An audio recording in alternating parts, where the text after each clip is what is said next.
All right, everybody, welcome to the HTL iRacing League race tonight at Michigan International Speedway. Tonight's race is brought to you by Henderson Graphics. Tonight is the Henderson Graphics 180 at Michigan. So 90 laps will be running tonight at Michigan. I am joined in the booth tonight by two newcomers coming into the booth. One, Hunter Peach, and one, Steven Synapses. Hunter, you got a copy, buddy? I got you, Curtis. All right, Hunter. We normally see you over on the turn down for what side, running around there, winning races all the time. Usually, pretty dominant in your races. Last night you finished third at turn down for what at Dover. We go to the big track here at Michigan International Speedway. What are you seeing on track, bud?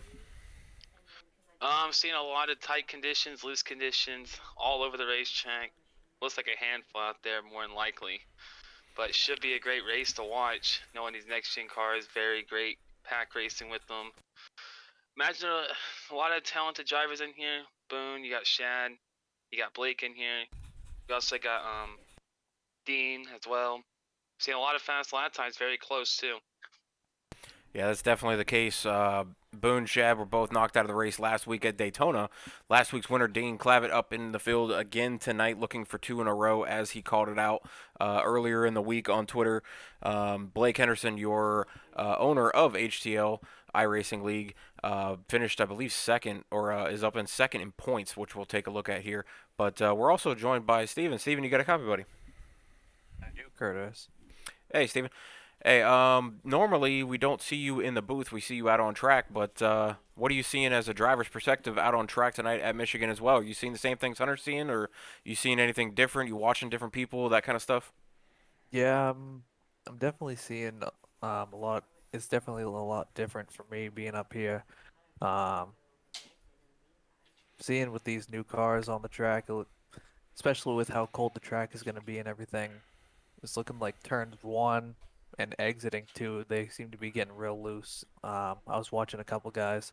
I was actually just watching Shad and Boone and a couple other guys. They were in a pack together, I don't know if they were on older tires or what, but they all seem to be holding up real good. Nobody's really getting loose. They were all real close together, so I'm expecting that's what the whole race is going to be like. Just a lot of tight pack racing and probably a lot of good battles tonight. Yeah, looking at the practice boards right now, Matt Boone at the top with a 38.397. It's an extremely fast lap. That is definitely a pack lap. I ran a few laps here myself in a practice. I ran about 90 laps somewhere in the middle of the night, and was able to run 38 fives by myself. So I'm seeing a lot of 38 fives on track right now. Some 38 fours, 38 threes.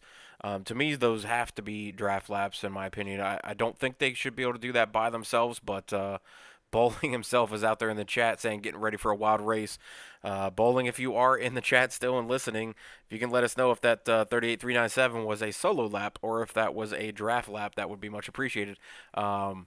But yeah, cold conditions tonight. Right now, temperatures are 75. Track temp should be very interesting on track with cold. A little overcast, very windy on track is what the report we're getting. 11 mile an hour coming out of the northwest. That's going to be very, very pushing these next gen cars. It's going to make the track very unpredictable. Blake was in here earlier telling us that the bottom line for those first 5, 6 laps was very, very slippery. It was basically a sheet of ice down there. So a lot of the guys are going to be running that middle to maybe closer to the number one line, but not going down to the line, at least within those first few laps. The top line, I mean, you could carry the momentum up there, but I don't think that's where you're going to want to be. I think you're going to lose too much time running clear up on the top and running the long way around this track. We do have stage breaks tonight. 25 or lap 25 and lap 50 will be our stage break of the 90 lap race. 180 miles, like I said, is the Henderson Graphics 180 tonight. That's being presented by me at KS Gaming 51. If you have not hit that like and follow button, please do so. We're gonna take a look here at the standings, and I do believe if I can get them pulled up here. Actually, you know what? First, I'm going to go into a weird little thing that these guys threw together. They're calling it April Absurdity. So what it is the entire league itself, they took the standings, and they have separated everybody into a March Madness style setup here. So they have got numbers from every driver categorized out and bracketed out. So every driver is facing off against one specific driver tonight. So if you look at the board, there's a 5 and a 41 in the top bracket up on the left. Those two will be battling it out on track. Whoever finishes in the best position on track. They don't have to worry about points. They don't have to worry about, stage points, anything like that. It is just your position on track at the end of the race. So if the 5 is in front of the 41 at the end of the race, he will move on to the next round. And then vice versa all the way down through the brackets on both sides. And we will continue this for the four races in April, ending with Indianapolis as the two final drivers left on one on each side as the final championship race between this April absurdity. I thought it was a pretty cool idea when they threw it out there. I was like, well, this is kind of crazy. All these different drivers. I mean, you got 32 different drivers bracketed out, and they are battling against that specific driver. Does not matter, points, doesn't matter standings, nothing. It's only that driver. Now, you also have the other part of it is you're also trying to get points and stage points and finishes and lead a lap and lead the most laps to get all the points you possibly can get in the regular point standings. So you've kind of got like 7 different strategies being played out with all of this, and the victor of the ending of this will get $50. Second place will get $10 for being in that final spot. But I mean, Hunter, Steven, that's the first time I've ever seen something like this in a league. I thought it was an amazing idea. At first, I was like, well, that's kind of weird. It's like March Madness. But then Blake was like, yeah, it's March Madness. But instead, it's April Absurdity. And we're going to throw this out there and make everybody fight against each other individually on top of fighting against everybody on track for the standings and the points and everything else. But, I mean, what what kind of extra battle does this throw into it, Hunter? I don't know. It is very unique at how they did it. I think it's a good lineup of tracks as well. You got Michigan, Rockingham, Vegas. Then you go to the North Wilkes-Barre and you go to a flat track like Indianapolis where anything can really happen. But should be interesting once you get in the closing rounds. Everybody starts knocking people out. You got upsets in there, just like how March Madness will be. But should be very interesting how it all plays out. Definitely. I think it's gonna be crazy to watch what happens here. I've never seen it, like I said, in any league before. So I mean, I've seen it in tournament style for leagues facing off against each other, but I've never seen it as an individual within side of a league race for 4 race or 5 race or whatever this is throughout a month. So it's a very awesome thing that they've thrown together. It's unique. I've never seen it before, so we'll see who comes out on the other end of this. But looking at tonight's race details, Steven, we got 2 miles at Michigan International Speedway. Coming from Daytona last week, now going to the 2 mile track. It's their first ever HTL race at Michigan. They did not run Michigan last season. Parkhorse actually won the practice race that they had earlier in the week. Blake actually ran the fastest practice lap, and the top 3 finished with only .06 separating the 3. So that's a crazy finish to a practice session, but we're going out on track for a race. Does it get any closer than .06 in a practice now that we're actually going to be on track and racing? Oh, I think, especially towards the end of the race and everything, you're gonna see some guys pull some moves off, wanting to finish in those good spots, especially if you're gonna see a battle for the lead. I think, I think tonight, call me wrong, but I think tonight we're gonna get a photo finish, and it's gonna be pretty close, if not closer than .06. So I'm hoping for a good finish. We'll see what happens. Hopefully, it's just not a bunch of riding around single file trains and everything. I want to see a lot of good battles, but I think we're gonna see a photo finish tonight. I think you're probably right here. I mean, in a practice session, everybody can kind of run a little bit harder, and they don't, they might use each other a little bit more than they would during, the actual race. But coming down that last lap, it's every man for themselves, and everybody's gonna be going all out. .06 is pretty tough to beat, but we'll see if they'll be able to do that tonight. We do have the 2 stage breaks, so that's gonna, initiate that urgency to want to move to the front to get those stage points. Those are gonna be separated at lap 25 and lap 50 tonight of the overall 90 that they're running. So I mean, it's going to be crazy on track. We're going to have essentially 3 different finishes throughout this race. As you see in real life, those guys really start pushing, and the urgency comes up in the later parts of each stage to try to get to that top 10 to get the points. And I think we're going to see the same thing tonight. But looking over the standings here, once I get these things pulled up, right now, we got Wes Fuller out front with 66 points after Daytona. Blake Henderson got 60 points in that race, and he is currently set as second in points. Mark Parker sitting third with 59. Matthew Stevens sitting fourth with 54.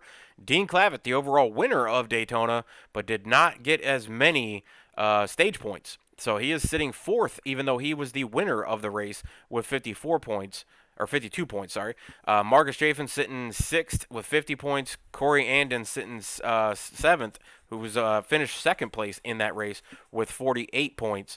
Corey Kobe, we all know him as Watt Racing from the console side. He's sitting eighth with 46 points. Matt Smith was sitting ninth with 44 points, and Dylan McDonald sitting 10th with 42. So not a whole lot of points separating a bunch of guys at the top here. It doesn't really get separated really at all. I mean, from the first to 30th, I mean, it's 66 points to 17 points. So it's not a huge gap. Obviously, only the first race into the season. Now we're going into the second race. A lot of the guys last week said that this is when the season actually starts. Daytona, it's a super speedway track. It's hard to really judge a season off of Daytona. So kind of going from there. But, I'm going to get us back into the race here. These guys are getting ready. I believe they should be starting qualifying and going green if qualifying is actually going now. So it looks like Matt right Boone now, is going to be in the has, pole. pole. Yeah, so let's jump over to the track view once I get this set Blake here. just jumped up to fourth. Ooh.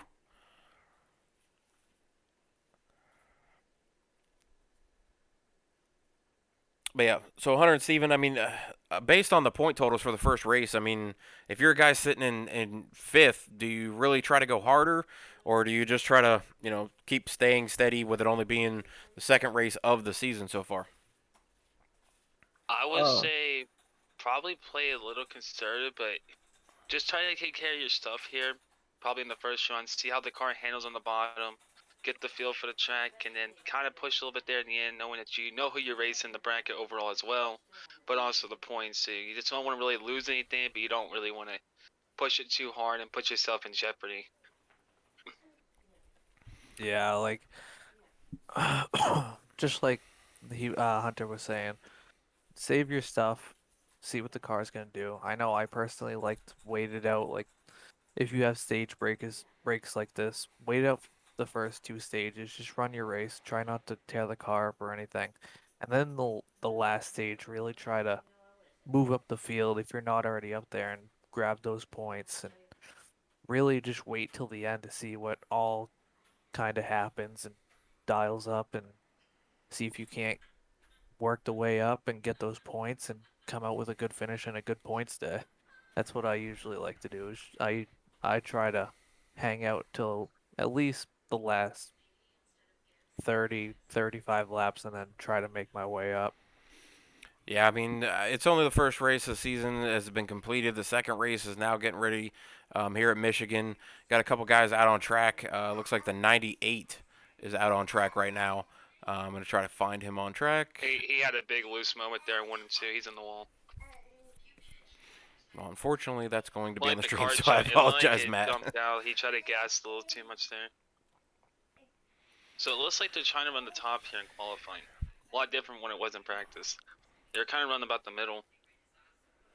You think they're trying to run the top completely for the both laps, or do you think they're just trying to get that warm-up lap of getting the car cranked up in full speed and then shifting down, or were they staying up at the top both times? I didn't really get to watch Boone's or Blake, so I really wouldn't know what the faster guys are doing, if they were trying to run the bottom there, or if they ran the top, but most people I saw run against the very top, but I would assume they're probably trying to get the run. Yeah, I was watching Boone on his qualifying laps, and the first lap he was obviously like his warm up and everything, getting ready. He was right around the top, and then on that second lap, it seemed like he was going starting at the top, going down to the bottom to the middle, mainly the middle, and then he pretty much stayed up at the top around 3 and 4. So it obviously worked for him. He's going to be starting on the pole. He's my pick to win tonight.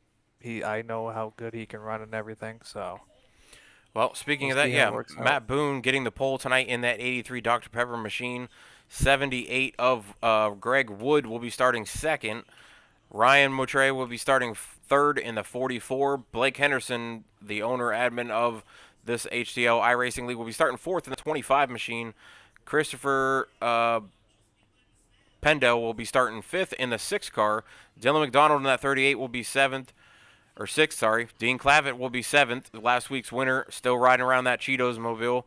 Bryce Boyer will be in the 1 car, will be in the 8th position. Corey Andon, last week's second place finisher, will be sitting ninth in his Toyota. Marcus Chafin will be 10th. Hunter, go ahead and take us to the next 10.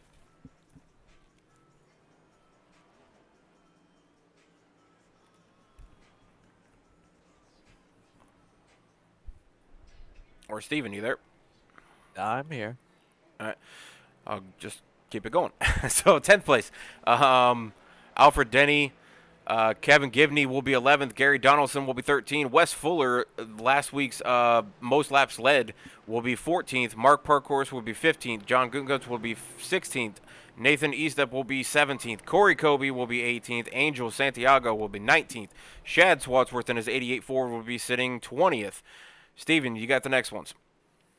Right, we got Hunter Witchlock starting 21st. We got Alistair Kirk starting 22nd. Matthew Smith starting 23rd. Nathan Blankenship starting 24th. David Anderson starting 25th. Matthew Stevens starting 26th. Guy Clem starting 27th. Tyler Woodard started 28th. And to round out the field, you got James Oot starting 29th. Yeah, it should be pretty entertaining with these guys coming in around turn 3 and 4 at Michigan, and we are getting ready to go to the Henderson Graphic 180 lap 1, getting ready to start as that pace car ducks on off. Here we go, Michigan. Matt Boone in the 83 Dr. Pepper machine going to step on that pedal and get us going. We are green, Steven and Hunter. Yes, we are. It's going to be 56 got a good interesting. start, pushed to 6th. It's going to be interesting these first couple laps to see how either hard or light these guys are going to push, seeing the track. They're just getting on the track and seeing how loose it's going to be and everything. Well, we heard everybody talking about pre-race that the bottom line was going to be slick within those first, 5 laps. And I didn't see too many guys run down there at the bottom. A lot of guys moved up to the middle or even the high lane going through 1 and 2. You see the 78 kind of running that third lane a little bit. If you look at the lanes as the actual black marks on track separating those different grooves, I'm going to count 4 different lanes essentially. So if I say lane 3, we got a caution out on track. It looks like it's the 65. Yeah. Oh, there's another car involved as well. Yeah, it looks like Shad It's James might have and been Guy. involved too. Looks like Guy Shad's Clem. got some front end damage. All right, let me back it up here and see if we can figure out what happened here. Oh, like it happened up above. Someone checked up. There was 2 incidents.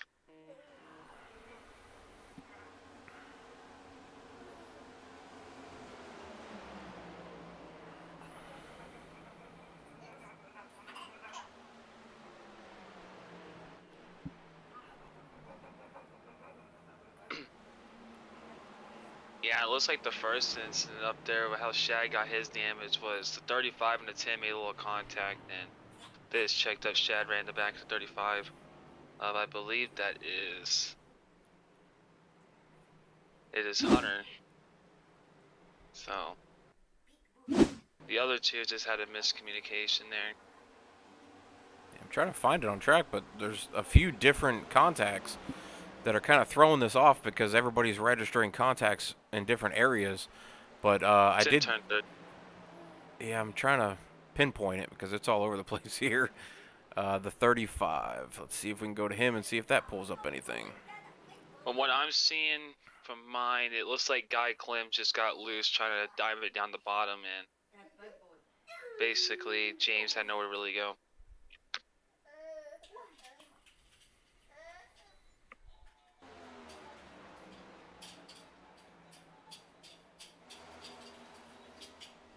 looks like it had to have happened out in front of the 37. Well, no, the 37 gets loose. He tags the 65, but this is at the back of the field, so there's two different incidents on track in the same turn. These two at the back half of the field, they caused an incident going into the turn. There was also incidents earlier up in the field with guys checking up and guys making some dicey moves up there. So a little early to be making those kind of moves, but if you got the tire and you want to try to go, I guess you got to go when you got to go, I guess. Yeah, I mean, First, I think it's definitely way too early. You're on the first lap. You still got it's a 90 lap race. So, yeah, I would agree with them. I saw Boone. I know he started on the pole. He kind of backed off a little bit there on that first run, but I think he was going for a little bit longer run pace there, knowing how loose is on the bottom. Maybe try to go there later, when the tires kind of get warmed up. But some drivers going, but I don't blame the drivers in the back trying to get more track position. We know it's gonna be a track position race though.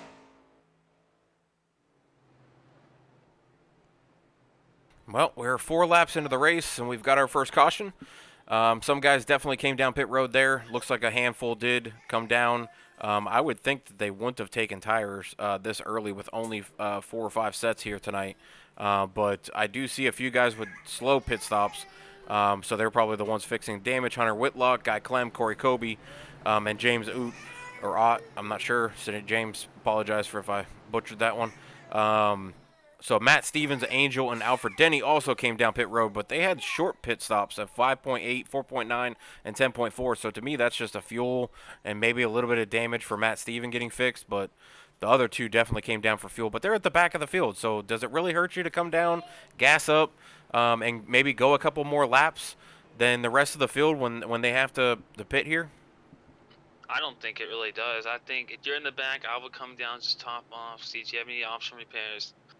You really ain't got much to lose, but you're one of these guys up here like Blake and Boone and Dylan, all them. I wouldn't really jeopardize that track position. oh, definitely. Especially if you run up the front, it's still beginning of the race. You never know what could happen. Very beginning, you have a caution, then you could have a green flag run till that first stage break. You never know what's going to happen here. Definitely agree. I mean, it could be a green flag run and everybody gets separated, but we'll see. As we're gonna go green again here, lap 5 as they come, going to lap 5 as they come to green here. That 25 of Blake Henderson sitting on the inside row of Greg Wood on the outside row in that 78 machine. They're going into turn 1, all staying a little bit above the line for line 1, and they're not using that. Got loose. Oh, another wreck. We got a wreck.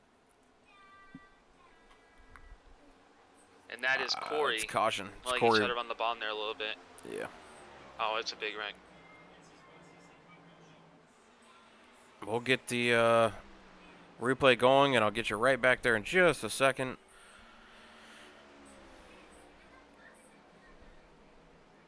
Let me see if I got the right angle on this. All right, so Corey Kobe. Is it Corey Kobe or Corey Andon? Corey Andon. All right, so I'll go to Corey Andon, and he's already loose, so let me back it up a little bit.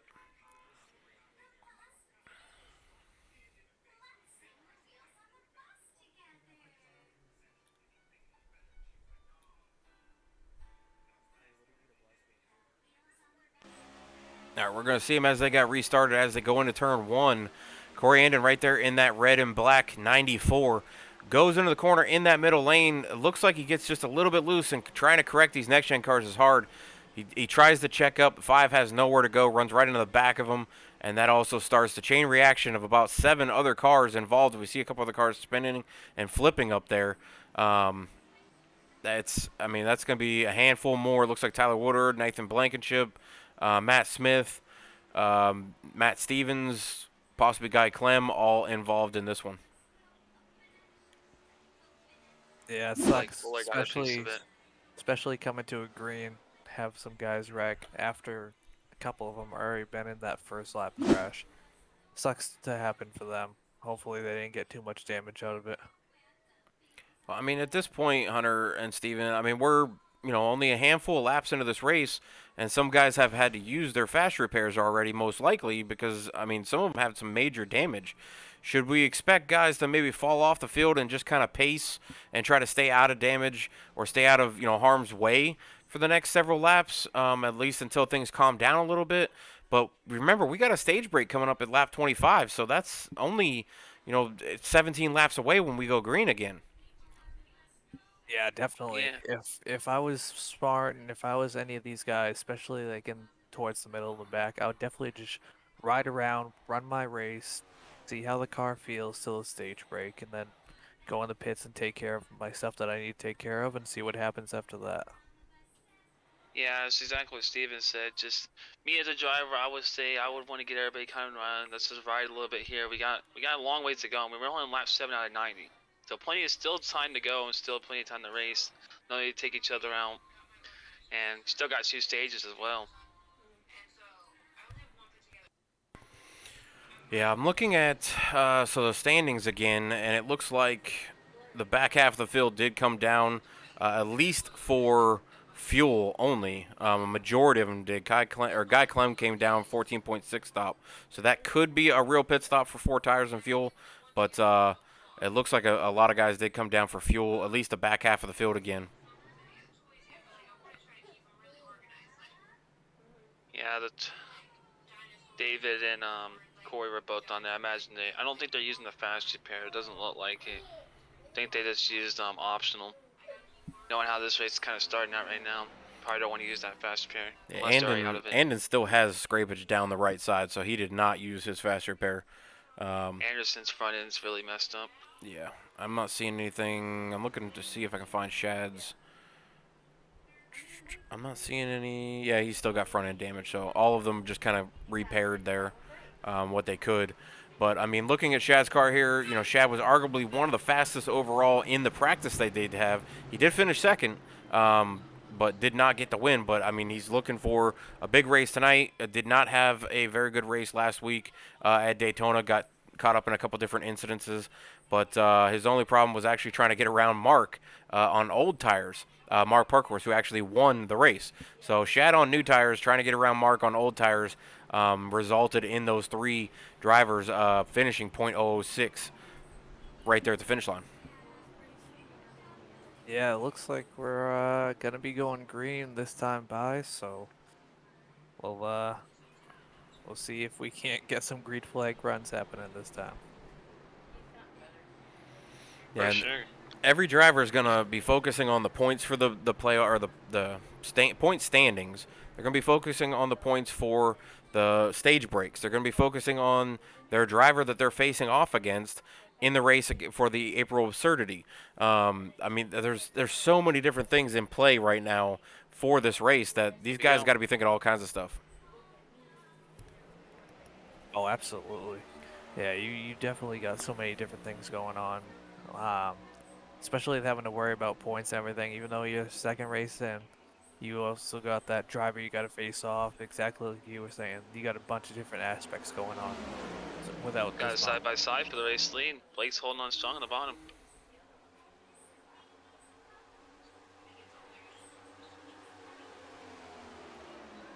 I figured Greg would have probably got a better launch on the top with the help. But Blake's done a really good job on that bottom right now in this restart. Yeah, Blake Henderson, like I said, he had one of the fastest laps in wrecking practice. Oh, We're wrecking another again. wreck. Looks like it's just one car though. Oh, it's multiple. It's a caution, so we're going to Oh, have it's to a figure line. this one out too. It looks like it is Mark. I don't know who hit him. He definitely went hard into the outside wall. I'm trying to see who hit him. Oh, it was a 5. Don't know who that is. That is Fuller. Yeah.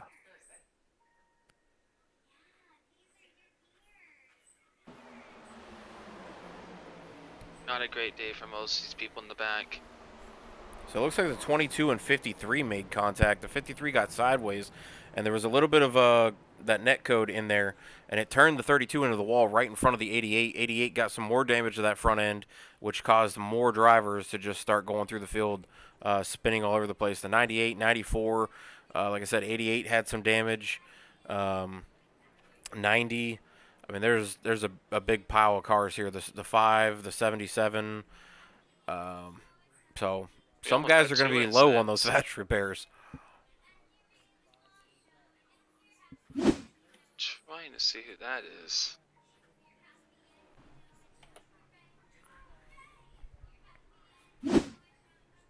Dean came really close to. He did an awesome save there. He got extremely loose on the top. Great save by him as well as the one of Bryce. Both did an excellent job there saving that race car. Yeah, we're only 11 laps into this race, and we're at caution number 3. So only what 4 or 5 green flag laps. But some of these guys they've had to have used their fast repair by now. So you're going to have a couple cars out there with a lot of damage, and then a few others that just haven't used that fast repair and just keep repairing their car as much as possible. But it's going to get to a point here where they're not going to have fast repairs, and guys are just going to be trying to sit on pit road and repair to come back out on track to get some points tonight. But hopefully, like I said, hopefully this calms everybody down. That's the third big wreck there that's taken out a lot of cars. So hopefully this calms everybody down and they can settle down and get some laps done here. Yeah, I was actually just listening to the race chatter and listening to Shad just explain to everybody that it's still very early in the race. You don't need to pass everybody at the very beginning. Just wait a couple laps, let your tires warm up, let the track get some heat into it, then you can start going. Real quick, I'm going to actually throw us into a commercial break for the Henderson Graphics 180. It's actually a Henderson Graphics commercial, so we'll be back in about 30 seconds. We'll do a side-by-side, so you'll still see what's on track as they're pacing around right now. But I'm going to run that commercial real quick, so we'll be right back.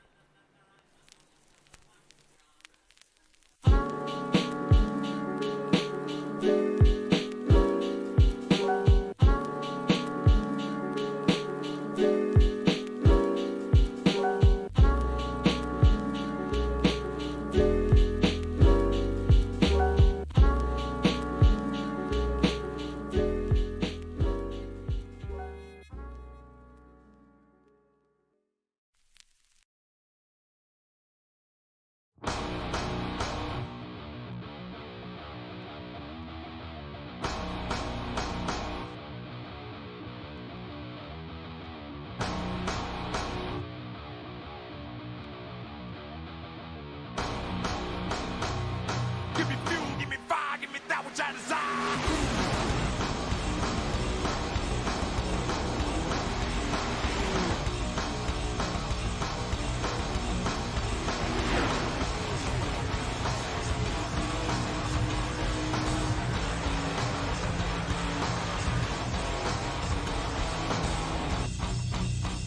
Give me fuel, give me fire, give me that which I desire.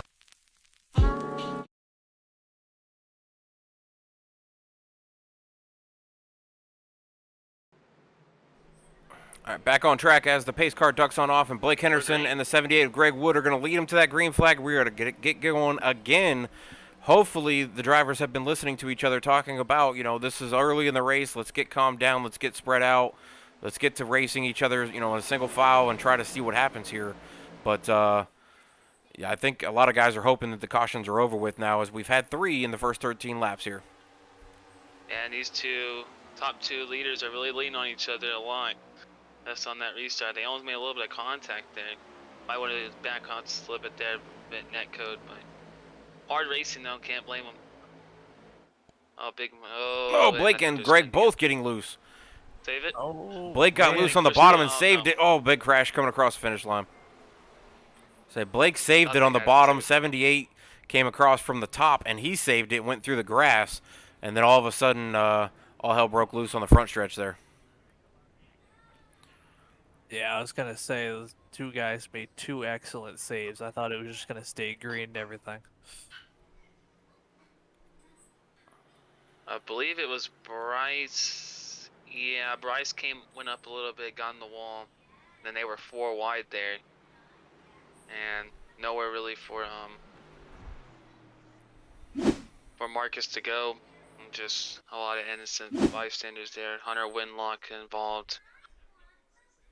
I mean, just a lot of cars, nowhere to really go. Yeah, so as we take a look at this, I want to look at Blake's save here and Greg's. So Blake gets loose on the bottom. Greg's loose up on top coming down. They both miss each other. Blake continues, and Greg stays in the grass. But then back here, oh, I missed it just a little bit. Let me back it up just a little bit more. There's a little bit further, and then all of a sudden, it looks like the 8 and a few others just come together there.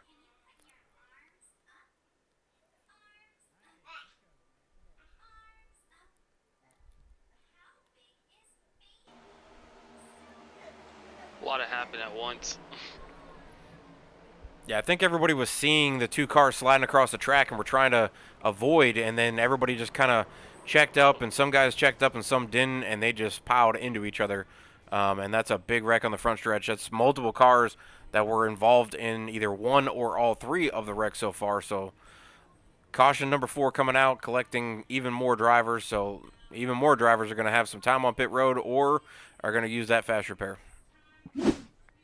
Now, Curtis, I got a question for you. Seeing we've only ran a handful of green flag laps, and we've had 4 cautions in the first 16. When we come to that first stage break, would you be willing to lose that track position and come down and pit, seeing we've only ran a handful of green flag laps, or would you stay out? I mean, I don't know how Hunter or you would do it, but me personally, if we're pitting this much and we're getting closer and closer to the stage break, I mean, we're on lap 16. They're going to be coming to 17. They'll go to 18 for the green. They're only going to be 7 laps short of the next caution to come out for sure, which is the stage break. So if it goes green to the stage break, which would be 7 laps, I would really question just staying out. I mean, the tires, they don't really start to get good until 5 or 6 laps into the run. At that point, you'll be 7 laps on a set of tires if you used a set of tires right before the stage break on this caution here. I think I would probably risk it and stay out and keep hoping on cautions. But then at the same time, if you do and there is no more cautions and it settles out and guys, finally start to smooth out and start to run clean and not having issues, then you could be really stuck because then you'd be 7 laps short on fuel. I don't know. I mean, that's a toss-up for me. Hunter, what would you do? Well, I do see a bunch of these drivers running in 2nd gear in the pace last. Some of them are in 5th, so I don't know. Some of them are just maybe saving that extra, maybe trying to shut the car off. Looks like some are kind of shutting the car off here, so I don't know if some are just trying to save that fuel. Maybe you're going to stay out here, and then some are just like, oh, we're just going to pit, running in 2nd gear. We'll see how it plays out. Definitely mixed strategies here, but personally, look on the cautions. We're due for a green flag run, so it's just when it's going to hit. I would probably pit just to be on the safe side because you don't know when that green flag run's really going to hit, and you don't want to be trapped a lap down. I mean, it doesn't look like anybody in the top 8 has pitted. So all the guys up front right now, they have avoided going into pit road and getting fuel and tires or anything. Even Shad, with that bit of damage he's got on the front end, he still has not come down and gotten it fixed. So, I mean, if you haven't pitted this entire run and we get to the stage break, you're going to have to come down. But if you are one of the guys further in the back that has been pitting or just pitted this time, as I try to grab another driver to see if it changes. I am watching Corey. He is the first driver on the new on a 7-lap run compared to these other people on 17. So he's definitely the first car that pitted. So if it does go to a green flag run here to the stage, he would probably want to watch. He did put tires on, but I doubt he did. Which one was that, Corey Kobe? Corey Anden. Corey Anden. All right, so He's in 10th. yeah, he was in for 14.4 seconds, but he did have damage in that last caution that he was in. So, Coming back green now. yeah, I would say he probably didn't take. He might have taken tires. Oh, here we go. Going back to green flag. But there's a switch up here now. 78 is no longer up here as he just spun across the grass. So now it's still going to be Blake who was able to save it. Christopher and Dean got a really great start, better than Blake did on that one. Yeah, you don't see many guys spread out as like they were past restarts. They're all pretty much staying together now. You see the front two really starting to break away like you kind of have, but coming in 3 and 4, they'll really start to catch them. And I'm noticing that 83 creeping up on the outside line in that Dr. Pepper machine. He just slowed up just a little bit, so I'm not sure if it was just the high line and letting the 6 in, but somebody's in the grass, somebody's up in the wall. He's on pit road. Looks like he might save it. Is that Dean? Yeah, it's Dean Clavitt going through the grass. So that's Yeah, last week's winner going through the grass. But we're still green. Though. I'm sure the front 4 are definitely happy that it's staying green. Oh, absolutely. But these 4 up here are trying to get away from the field. Yeah, I'm sure they want to see some green flag runs happening right now. See what their car can really do. Well, we're about to come the 6 to go for the stage. So definitely should be interesting. They might, I don't know if they're going to get really aggressive here. They're just down to just ride it out for the stage. And yeah, I mean, you got 6 to go. You're really been in the same spot for pretty much this whole race. You see a battle for second here, almost going to be 3 wide first. But I don't really know what these guys are going to do. You see Boone losing a position here, might be losing another one coming into 3. Yeah, that's 2 teammates up there, though, in the 88 and 83. Shad, even with that front-end damage, is trying to make a pass on Boone right now. We got a new leader, Christopher Pendel, out front in that 6 machine. He's going to lead his first lap here with Dylan McDonald being second. Alistair coming up through the field as well. Yeah, I mean, I don't know if Shad took tires or not, but he has not taken tires. It might just be how fast he is, but he seems to be just cooking through the field, especially with the damage that he has. Yeah, the top 6 have not pitted at all. They have not come down pit road, not once. So these guys up here are still on the same set of tires, still same fuel, that kind of stuff. So, but I mean, Shad's been in 2 of the incidents with his front end, so I'm kind of surprised that he's able to make the moves and the passes that he's able to do with that front end damage. But he was also one of the fastest. Right front as well. Oh yeah, but I mean, he was also one of the fastest drivers in practice on the long run. A lot of the guys were burning up their stuff real easy, real quick, and Shad was able to take care of his tires later in the run. So we're 22 laps into essentially the first run on these tires, and Shad's sitting there third trying to make his way through the field now, up 17 positions. Alistair Kirk up 20 positions, sitting second right now. Those are the 2 biggest movers in the field. I think Dylan got a little loose there in the middle of 1 and 2. Lost 2 spots from it. Yeah, you're really starting to see guys spread out now coming to the end of this stage. And I think they're all just content and happy where they are right now. You really don't see any guys racing too hard with each other. Yeah, Shad and Boone being teammates, though, they're going to try to push each other to catch those top 2 with Alistair Kirk and Christopher Pendel. It's going to be a good recovery for both of them. I don't think they got very many stage points last week, or had very good finishes at the end of the race. Both of them got knocked out due to cautions and getting caught up in other people's incidents and stuff. So this is a good turnaround for them. Like a few different drivers said last week in the interviews, you know, this is when the real season starts, with Daytona being the first race. You know, it's that super speedway. You never know what happens there. You could get taken out, you know, within 5 laps of the race starting, or you could get taken out in the last lap. Anything could happen. Oh, so now we're starting. Between, Boone and Shad right there. Yeah, it looks like Boone may have gotten loose coming into 1 while Shad was coming down and almost made contact with each other. I did notice last lap, Christopher tried to break that draft, but he didn't try to do it that time on the backstretch. Oh, they're coming to the white flag. Yeah, caution flag should be coming out anytime soon here on this next lap, with it being, there it is. There it is. There it is. So that will be our end of our first stage. And I'm not sure if Corey and Shad on who finished where there at the end of the stage break, but it's showing Corey in 4th right now. But I think Shad might have beat him to the line, and Corey got around him after the caution came out. But well, we got our first green flag, semi-green flag run in. Yeah. Let me see if I can try to find a driver here to pull up, and we'll try to talk to him about what's been going on here. Oh, hell, I'll grab Matt Boone, see if he'll jump up here for us. Matt, you got a copy, buddy? I gotcha. Hey, bud, you're running top 3 right now. You're sitting there in that 83 Dr. Pepper machine. What are you seeing on track? I know you put out there in the comment the googly eyes and everything. So now that everybody got through those first 4 cautions there, it looked like you guys were running a little better there in that last 7-8 laps before this stage break. What's going on track? Well, it's very loose out here going into turn 1. And then you get on the throttle too hard, you're going to get a little loose.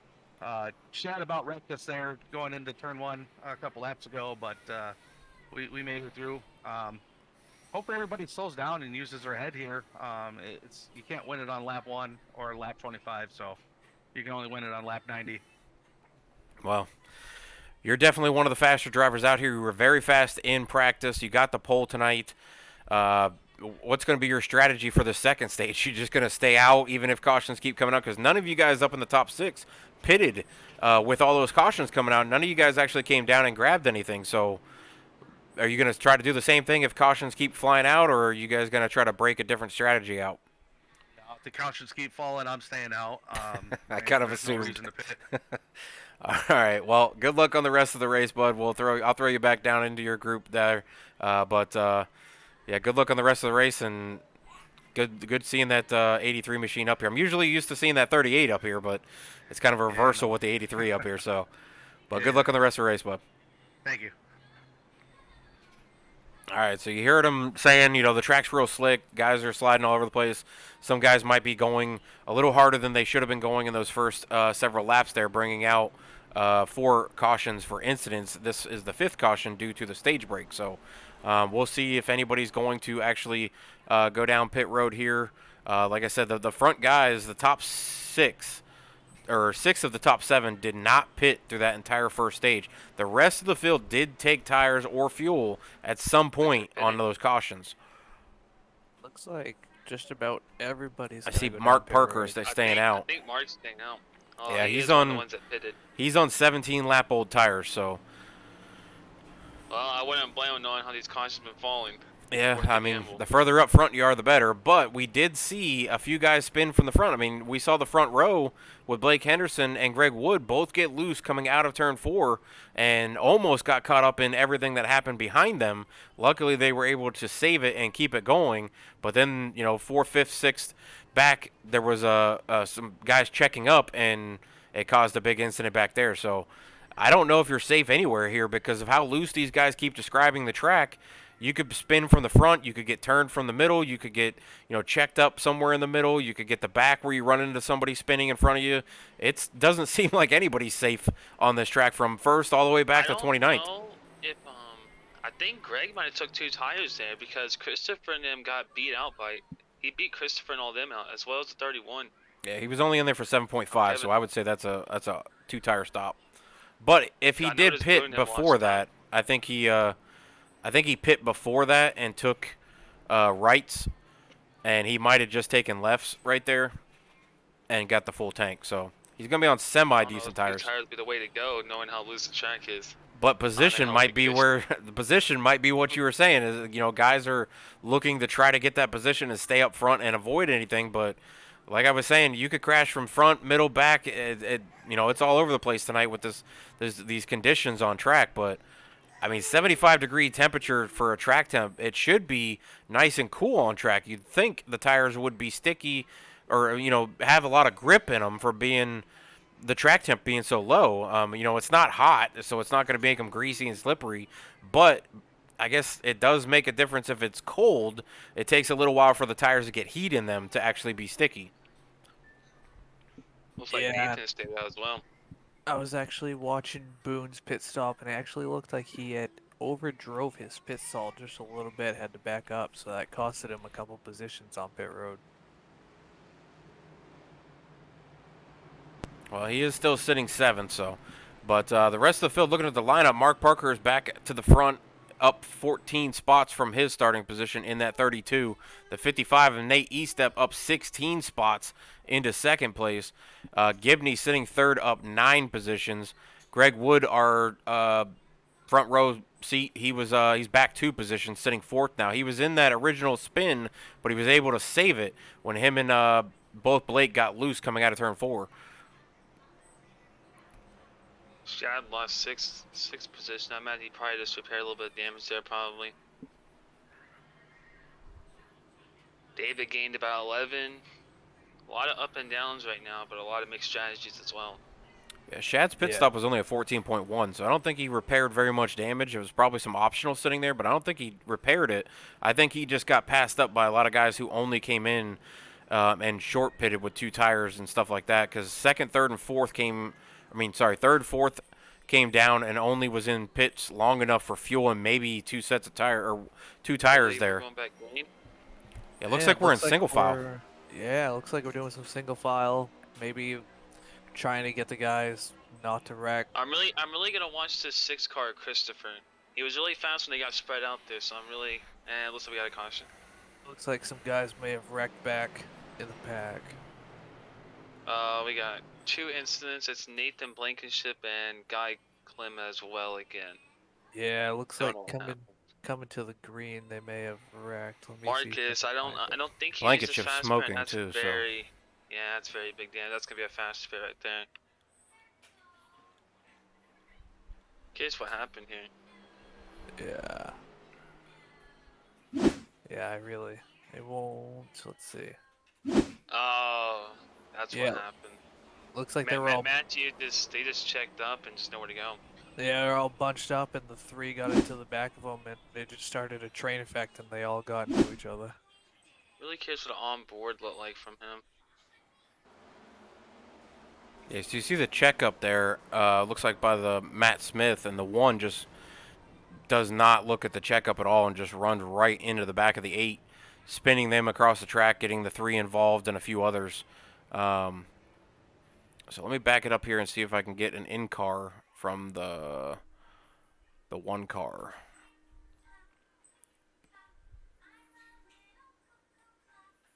Definitely interesting.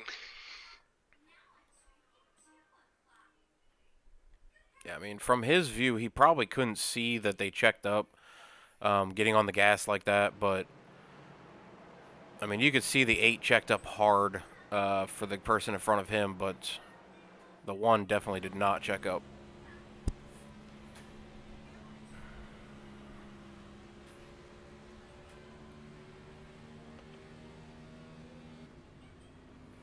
It's weird the gears that some of these guys are running. You'd think they'd be conserving fuel, but Yeah, I noticed some were running second, like I said earlier. Some were in like 5th, and then some were like it was like 2,000 RPM. So I imagine they were probably shutting the car off there in 5th. I just saw the 1 car in first gear, like over revving it. So, but Well, as some we go did in green here, second you can gear, see but the I 1 noticed- just runs right into the back of the 8. I mean, if I can get to the 8 here and rewind to show you his in car.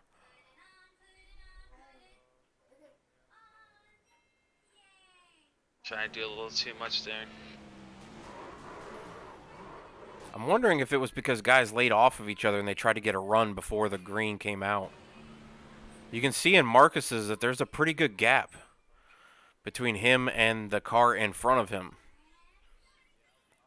Yeah, he definitely could have.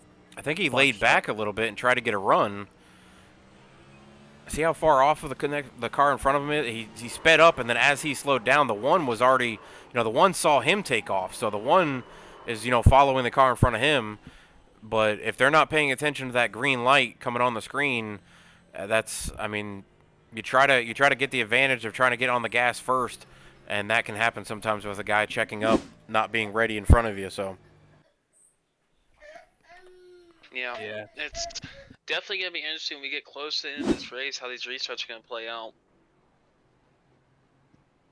Yeah, I wonder if they're gonna keep it single file for a while. It looks like they actually are doubling up, so we'll see what happens coming back to the green.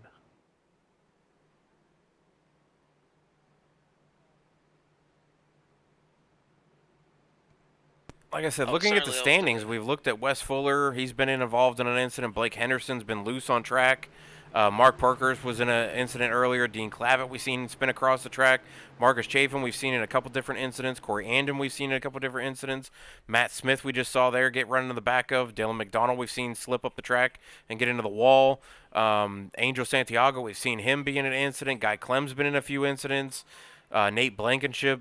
I mean, there's so many drivers in the top 15, top 16 that have been involved in incidents that if these guys are out of fast repairs and things like that, they're going to be really short-handed coming to the end here. And, we're only 32 laps out of the 90. Yeah, absolutely. We're only a third of the way through the race. So, guys still have plenty of time. Just take it smooth. Just run your race. Don't have to worry about nothing right now. I would certainly like to see some green flag runs here, see who has the long run pace, short run pace, and see how the tires actually wear, and see maybe does the car tighten up in the longer run on the bottom, or is it still loose? I really like to see how that works. Yeah, absolutely. I agree with you there. Hopefully we can get some green flag laps coming into Well, we'll this. try it again. Yeah. So going green again, but this time it's going to be the 32 and the 55 leading them to the green. That 78, he was up front early on, got loose and slid across the grass, but now back up there, Greg Wood. You got Blake Henderson still there. You got Matt Boone still up there in the top 7. It's these guys have been guys up front, but these top 2, they have not been. Definitely mixed strategies. They're trying to stay on knowing how this race has been going so far. 78 goes a little wide there. That is Greg. 78's up in the He's wall. on the wall, I believe. Oh, and we got a big wreck. Oh, there's Boone's involved. Looks like Shad got into Boone coming out of 4.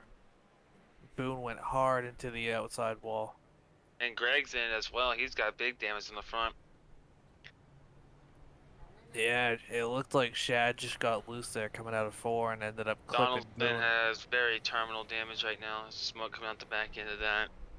All right, let me see if I can find this. All right, so I was trying to go back to where the 78 started. It was going up in the wall. Shad's missed his front bumper. Definitely not optional no more. All right, so let's go back here and see if I can find where Greg Wood's up into the wall here.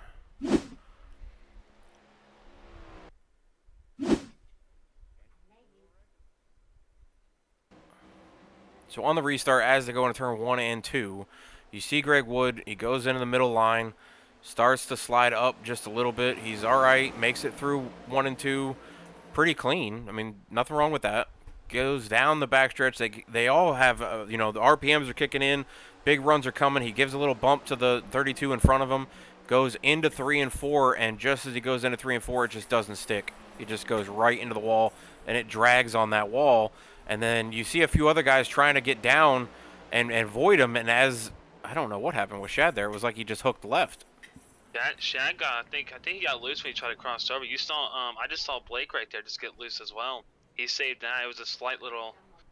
It seems like 3 and 4 is a big struggle for these drivers right now, and just the middle of the turn. Yeah, let's go inside Shad's view and see what happened with his hands and everything. If his wheel was really turning or what was going on. So. Yeah, I mean, even like you heard these guys in practice, they were saying 3 and 4 was just like a sheet of ice. So you definitely know it's gonna be a little It definitely got difficult. loose. Yeah, I see Blake get loose in front of him. It was like as soon as they went 3 wide, like as soon as Blake was 3 wide with Greg Wood there and somebody else, you could see Blake's car kind of shift on the back end to where it got loose a little bit, but he was able to catch it. And then just as Shad went 3 wide with Greg Wood and I believe Matt Boone, it was the same thing with his. It just turned left. I don't know what happened to Kevin as well. He stayed it too. As soon as he just went down, it was just like everybody's had that the same area. Yeah, I don't know. Just, Maybe like NASCAR officials need to go out there and check the track for oil. it's like if you go out there and put oil on the track or just something like that, it's just they're hitting the spot. Yeah, absolutely. I mean, I took a couple test laps around here while they were practicing and everything, and 3 and 4 was definitely loose. I mean, like Boone was talking about earlier, going into 1 and 2, you could definitely tell Even when you were running a high line or a low line, if you went in too high, you were definitely getting loose. Yeah, I just did the replay of Kevin Gibney, and yeah, he got loose almost the same spot that Blake got loose earlier in the race, down there on the bottom. But I mean, going into 3 and 4, like I said, it did not stick for the 78. He went right up into the wall, and then everybody else as they went through that turn, it just from the middle lane down, just it started getting loose. The two cars, Blake Henderson and Shad, both got loose in the middle, and then you saw Gibney there in the 31 get loose on the bottom coming out of turn 4. So I mean, it's just all over the place there. I'm not sure what's going on, but let me see if I can grab one of the drivers and just see if they can give us another perspective here. But I know they're Looks like saying the it's sun's starting cold. to try to peek out. I think these drivers would love the sun to peek out right now. Yeah, put a little heat on the track maybe, but Yeah.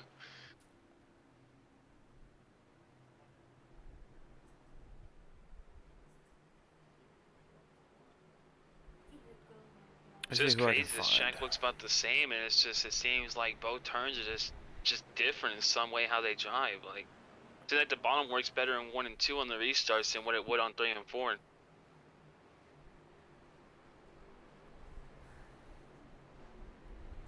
All right, I'm gonna Definitely grab looks Mark like a Parker handful out since he's there. sitting second. Never mind, they're going green.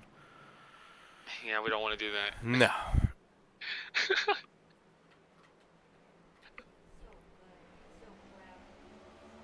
But we are back Try to it green to again. 55, and Nate Estep taking the lead this time. Mark Parker second, sitting there at 32. Alistair Kirk up 19 positions, sitting third. You got 3 guys in the top 3, all above plus 13 from where they started. Alistair Kirk sitting there plus 19. Mark Parker second, starting plus 12. The leader, Nate Oh, Estep, watch up Kirk. I mean, 16. Kurt was pretty fast on that green flag run we had. He was competitive with Christopher there. Yeah, and I mean, he made some pretty good moves on that restart. Just went from third to Oh, first. going almost back 3 wide again. We'll see if they get loose. Not that time. Well, it definitely seems like aerodynamics are a big factor to how these track conditions are. Definitely want the clean air. Oh, save it. David is loose. Great save by him. I mean, I know the guys said earlier in the race that it was 5 laps or so on the tires before they really started to come in, We but got a some of caution. these guys, all right, this is the 44, it looks like, Ryan Back off it. Moutre. And Marcus as well.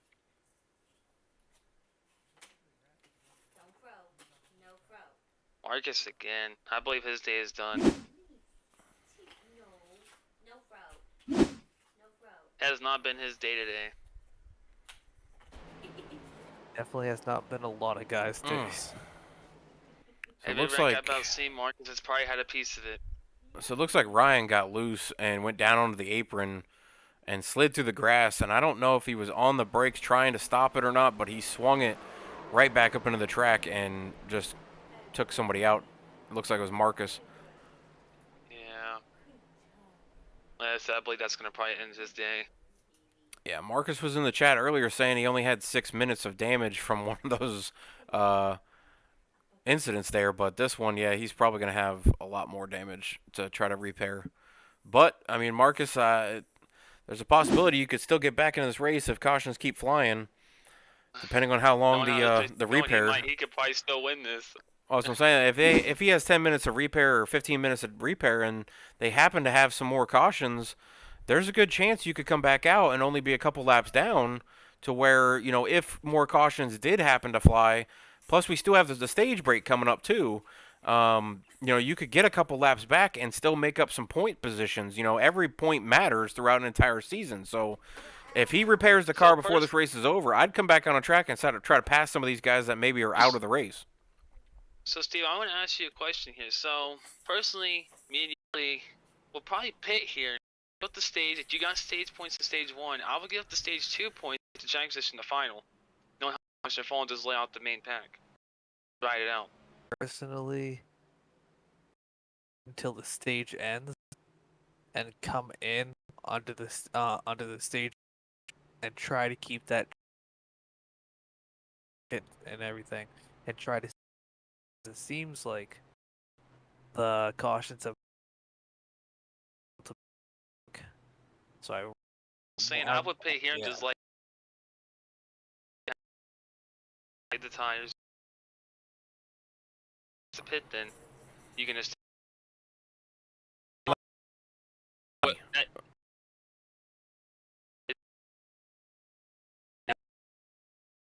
They're coming.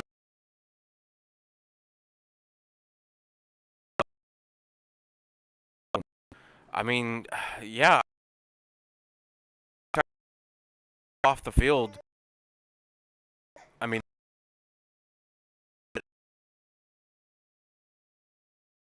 matters more. It matters more. So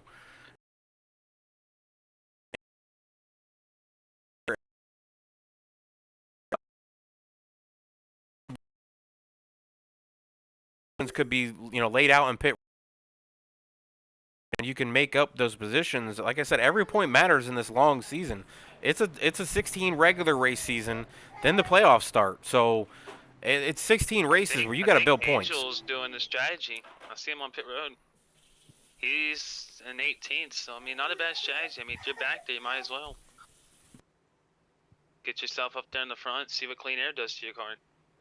I mean, from 15th on back, pitted that time. From Dean Clavitt Especially back. Dean. So Hometown Dean, native. Matt Boone, Corey Kobe, Shad Swadsworth, Greg Wood, they all just came down and pitted. Unfortunately, Corey and Shad and Greg had to sit in there and fix damage. But they didn't go a lap down. So they probably got tires and fuel. They got damage repaired. They can come back out on track. It might be a blessing for them if they haven't used their fast repairs to sit there, and be able to get the repair fixed enough to be able to come out on track and not blow an engine, have it go green, run around for 8 laps, have the stage brake come out, come back in, get some more damage fixed if needed, and be fine. I don't know. I mean, you might get cautioned. Now you have to run any green flag laps. True. Yep. We'll find out. We're going back green right now. But yeah, Kirk, 16 lap old tires, leading the field to green, up multiple positions here. Like I said, up 21. Nathan Estep taking the inside lane down turn 1 and 2. Also, Mark Perkers trying to get down there to push him.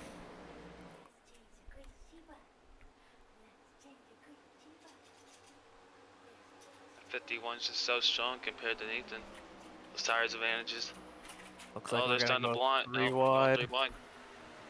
This has not worked, so. Oh, yep, there it is again. Saw looseness. Kevin definitely got the worst of it. So it just seems like 3 wide does not work with these at all. That's what I'm thinking is, like, every time somebody gets 3 wide, it's like the car gets, whoever's in the middle, really, gets, like, the air just sucked on them. Like, look at that right there with the 23.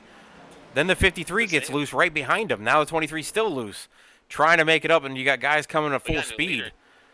I mean, it's I don't know. I don't know if it's something with these cars at this track. Nathan. Yeah, these top 3 have definitely pulled away from the pack. And we got 7 laps to the next caution to be thrown for sure for the stage break, but I mean, these guys are, it's a handful. It's not easy, that's for sure, in these cars. I mean, it's not like these guys are, rookies out on track. A lot of these guys are B and A class. With Christopher right there. Oof. Can he save it? That is a great save right there. I mean, he drops from, what, 3rd to about 7th, making up speed again. He's probably going to lose another position or 2. That might be the best save of the race. Down to P10. The 23 who was loose the lap before now passes him. So he's going to fall to about 11th. I mean, it's probably the best case. No, 23 gets loose again and comes into the 6, gets tight, goes up the wall. Another caution. And this is where that strategy could fall into play. I mean, yeah, but now the question is, do you pit now and do it if you didn't do it before? Well, if you're back there, I mean, you can still pit and just top off for fuel. Yeah, I mean, I believe this will end under caution. It's possible. Or will there be a 1 lap to go? I'm not sure. We'll try to pull Blake in and see what they're going to do here. But I'm going to try to find it on track. To go would be a smart idea, knowing how these restarts have been going. So looking Yep, at the it'll be interesting to 23 and the watch. 6, we saw the 23 get loose a lap before. We just saw the 6 make an incredible save. And then as the 23 is on the outside, he gets loose, comes down to the 6, goes up into the wall, spins across the track. A couple guys dodging and missing. But that, luckily, that's a single car incident and brings out the caution. But it could have been a lot worse there. For sure. There was a bunch of close calls down that last. Yeah, there was a bunch of guys coming across that line. I don't think I've ever seen a track be so much more of a handful. I mean, it is these new cars, so I'll try to grab Oh, Blake that's real why quick the and see hell- what I happened mean, or what he can tell us here. definitely tough when you're in like 10-mile-an-hour wind with like 6, and now the temperature's dropping because the sun thing's going down here. It's not getting any warmer. All right, I'm gonna grab Blake, so give me just a second. Blake, you got a copy of this? SWAT's in the booth. Yep, I got you. Hey, Blake, we're trying to figure out what's going on here. I know we talked about before that, this track is super slick, but I'm noticing, and Hunter just pointed it out too, that a lot of the guys, when they get 3 wide, the middle car, for some reason, the air is pulling on that right rear, and it kind of tugs and gets the guys loose, but then, we'll see other guys, one guy gets loose in front, and then the next guy gets in loose in front. Is it just a product of the guys letting off the gas and getting back into the gas, and if you're the behind car? Or is it just these cars that are a handful right now? Let's see if I can get this. I just think it's a product of people not practicing, honestly. I don't see the issue. Yeah, it's loose, but it's not that loose. I've ran a 3 wide here, no problem.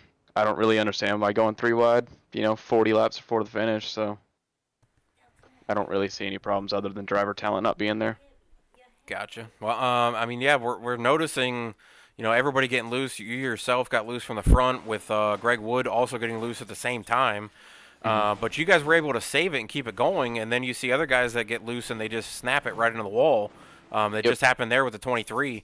He came down on the 6 as the 6 was being avoided because he got loose, but he was able to save it. He made a fantastic save, and then just the 23 on the outside of him just whipped it right into the wall. So, I mean, you shouldn't really spin these things. I mean, these are fairly easy cars to save. Yeah, they snap easily, but all you gotta do is hold the brake and it straightens itself out. I mean, I don't understand what's going on. This just isn't really a good race, so. well, I'm there's sure still it's a lot of boring to moves. watch. No, I mean, I'm sure there's entertainment all over the place with guys sliding and guys trying to make recoveries. Like I said, you and Greg made one hell of a save at the front of the field, but then unfortunately, the guys behind you did not check up, and a couple guys got ran over. But there's been some massive saves with some of these guys driving. So there's a few of you with some talent for sure, and then there's a few that probably should have done some more practicing. But good luck on the rest of the race, and we're hoping these guys get it figured out. And we saw you guys go to single file and stuff, so we're hoping that maybe helps a little bit. But it just a few laps in, somebody gets loose. So Yeah, that was your stage, by the way, so there's no more stage breaks. okay, yeah, that was gonna be one of the next question was Yeah, if we you guys called were it a gonna little hold it. early because I don't know about you, I don't trust a green white checkered with the way this race has been going. No, that's what we were kind of wondering. Hunter was like, are they gonna go back green and go for one lap and throw the stage, or are they gonna count it? So good to hear. Yeah. But yeah, hopefully these guys can get the track filled out, or that feeling down from spinning. And there should be a lot of guys that don't have fast repairs left. So some of these guys might be sitting in pit road for a while, but that might weed out the field a little bit. I still got mine, so. Good luck on the rest of the race, and we'll hopefully see you here at the podium at the end of the race. Thanks, Kurt. Yep. I was Alright. just saying. I So, was yeah. like, I don't know if he chose the one lap to go as well. I wouldn't either.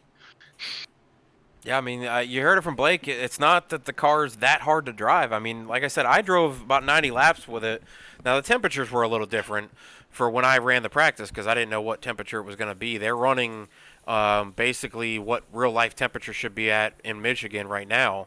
So it might have been a little warmer for me when I was running practice, but I mean, it only got loose if I really, really tried to get into the gas early or if I really dove it in there and let off the pedal and it would get loose. But, I mean, it's not that hard to correct, but some guys get the feeling for it. I mean, I've driven a lot of the next-gen cars. I told you that strategy I talked about with Boone, them, it worked out. They got the track position. Yeah, Oh, Boone yeah, now I the was- leader up front. I was just gonna say that. I was just gonna talk about Boone staying out in the pits, but coming to the green, it looked like we had a big checkup and almost had another caution right there. And part of that, I think, is just the guys leaving gaps and trying to get runs on the next car. And we saw it, like we said, with Marcus, where he was. It looked to be, 2, 3 cars back from a guy, and right before it went green, he got on that pedal, and the guy in front of him wasn't on the gas yet. So when Marcus had to check up because the other guy wasn't on the gas yet, the guy behind him saw Marcus leave, so he got on the pedal, and he didn't check up in time and ran right on the back of Marcus. So I think that's a little save bit. it. I think Don't know who Shad that got was loose. on the apron. Yeah, it was Shad that got loose going through Yeah, 1 they and had a 2 little there, bit and of checkup there. able to save it though. Now, That checkup right there. noticed you see the two guys that stayed out. You got Boone Battle and for the you got lead. Guy, and you got Boone that's up here battling for the lead. But you see Guy, he started in second. He's dropped to like Blind jump. 7th or 8th. Oh, Boone's gonna cross him over here. Guy's been in the back all race and all those trouble, and now we finally see him out here in clean air, and you see the difference though. What clean air makes. Definitely makes much of a difference.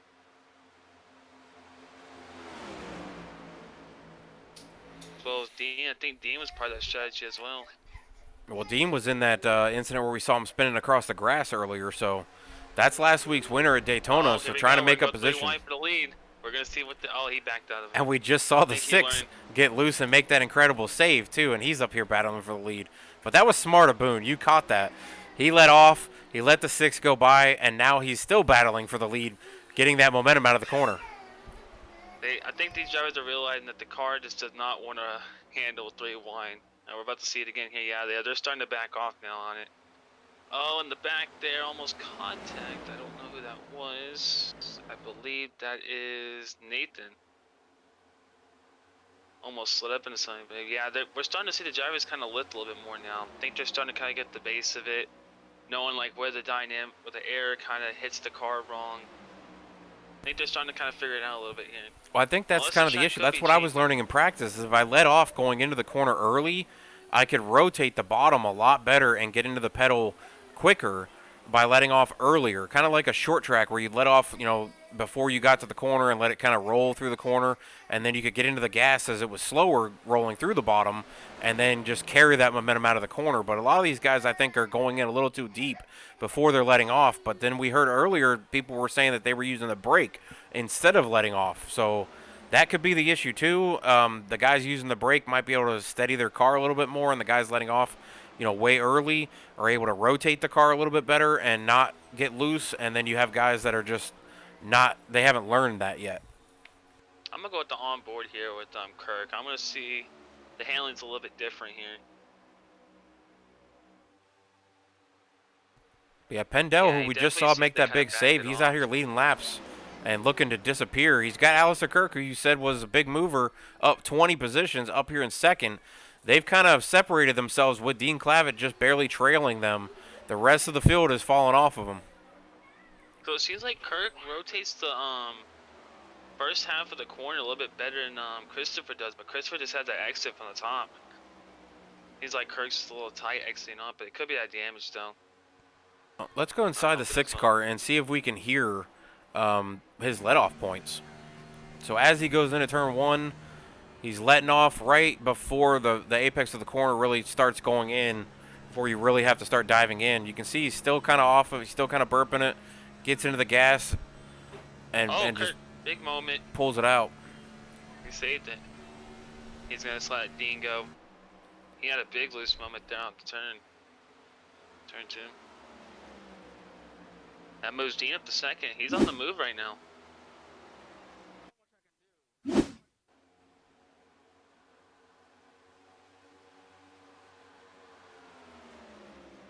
Boone just seems to be steady right where he is. I think Kirk's starting to fall off the pace a little bit here.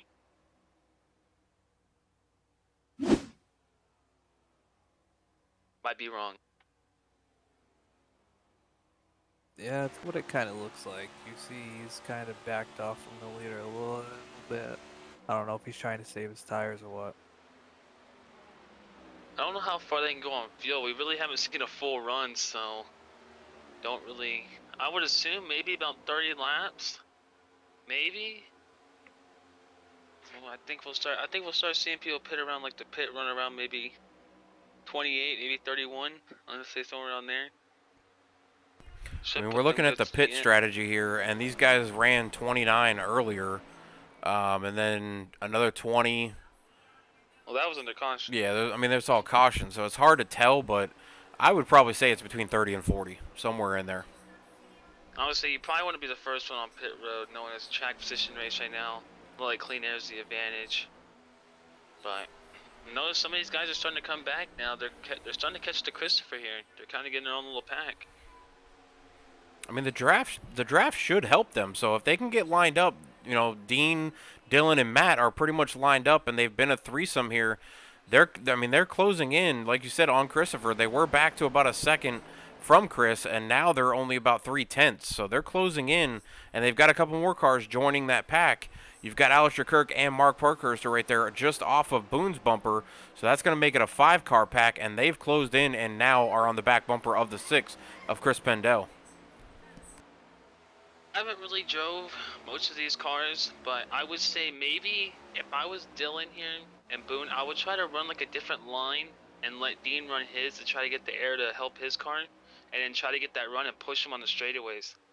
Kind of like what he's doing there, but get to his back bumper, push him, give him that run, see if he can make something happen there. Well, he's going for the lead. Never mind. He's definitely got something working for him. They're all on the same set of tires besides Matt Boone. Matt Boone's got 7-lap older tires. He's the only driver in the top 14 that does not have 13-lap old tires. Everybody else all sits there with 13. He's the only one with 20. So, but I mean, he's hanging in there with top 4 right now, and he's battling. Now you got a 5-car pack up here, side by side, battling for the lead. It's anybody's position up here at the front with 60 laps into this race, 31 to go. Definitely what we wanted to see, some green flag racing now. Now we're finally kind of getting to see kind of a little bit long run pace, see who kind of has it, who has a short run. Now we're kind of getting to see what the tires kind of do here. Do they fall off? Is it not that big of a fall off? I mean, does the bottom come in better than the top side, or does the top side come in more than the bottom as these tires wear? We don't know yet. It's just the unknowns that we're about to find out. Well, I know in practice they said that, you know, the longer the run went, the more you could move from top to bottom and run any one of the lines. I feel like at the bottom, you know, obviously you're running the shorter way around the track, but I think you're scrubbing off too much speed on the bottom. So that's where I've always said, you know, that first black line that you see coming up from the yellow or the white line going around the track, that's where I would put my left fronts. That's where I would run. I wouldn't run down there on the line. I feel like you're scrubbing off too much speed, but I also wouldn't run up in that third or fourth lane, or fourth and fifth lane technically. I think it's just too far around the track to make up time, even though you're probably able to keep more momentum and keep the pedal to the floor. Got to run here. But that draft is definitely helping these drivers keep with each other here. These 5 have separated themselves by 2 seconds. Dylan closed in more faster. He's already right back to the back bumper. The way this race is going right now, I think Steven might be on point here. We might end up seeing a photo finish. 5 cars under a blanket. Always gonna give him a little push here. I mean, Dean was last week's winner at Daytona, so leading more laps tonight, getting points. I don't know where he was at in the stage breaks, but, I mean, being up here at the front, that's really, like you said, I mean, stage break points, I mean, they help, but those wins, I think, is what's really going to help. But we did see in the points, when we had him up earlier, Dean won the race last week, but he is not sitting at the top of the leaderboard. He's sitting 4th. So, I mean, it does matter, but I think if you could steady and you could be the winner most races, it probably doesn't matter at the end of the season if you've won a lot of races. So, look at the lap times here. Dean has. Oh, we got another caution out on track. Dean has the fastest lap time with a 38.624. And, I mean, he's running 6s now on that last run. So, I mean, he definitely had the longer run pace, and Christopher kind of fell off there. He started running slower. The other two were running 39.4s and 39.3s. Christopher was running 39.9s. So he fell off dramatically after getting that early lead. So it looks like Corey Andon's involved in this one. We're going to go back and take a look. I think he got loose going up the track. Caught the wall. Yep. snapped it on it as soon as he caught the wall. It snapped and went onto the apron. Comes to a stop and brings out the caution.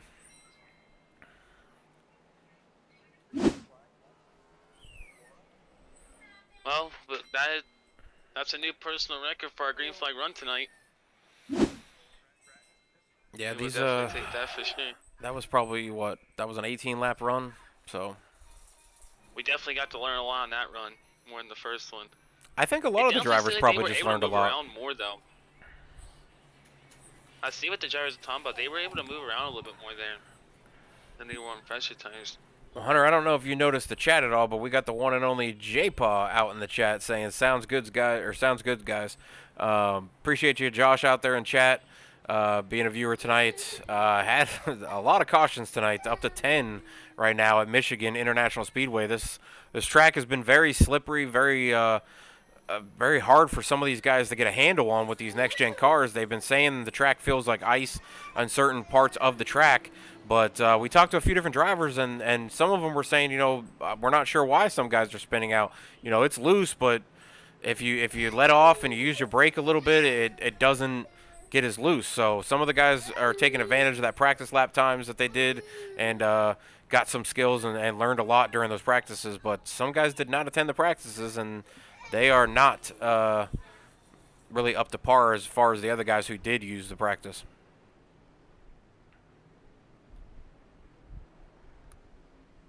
Yeah, I think the guys with the practice definitely have a bigger advantage than the guys that may not have turned in as many laps. I don't remember Matt Boone being in the practice this week, so he's one that was not in the practice, but Matt does run a lot in his spare time, so I'm sure he ran a bunch of practice on his own. I'm sure he's run, Michigan itself, but, he's up. He's going to be sitting third now as they come out of the pit stops there. Makes up a few positions there on pit road. Josh saying still pulling for that number 22. Of course you are.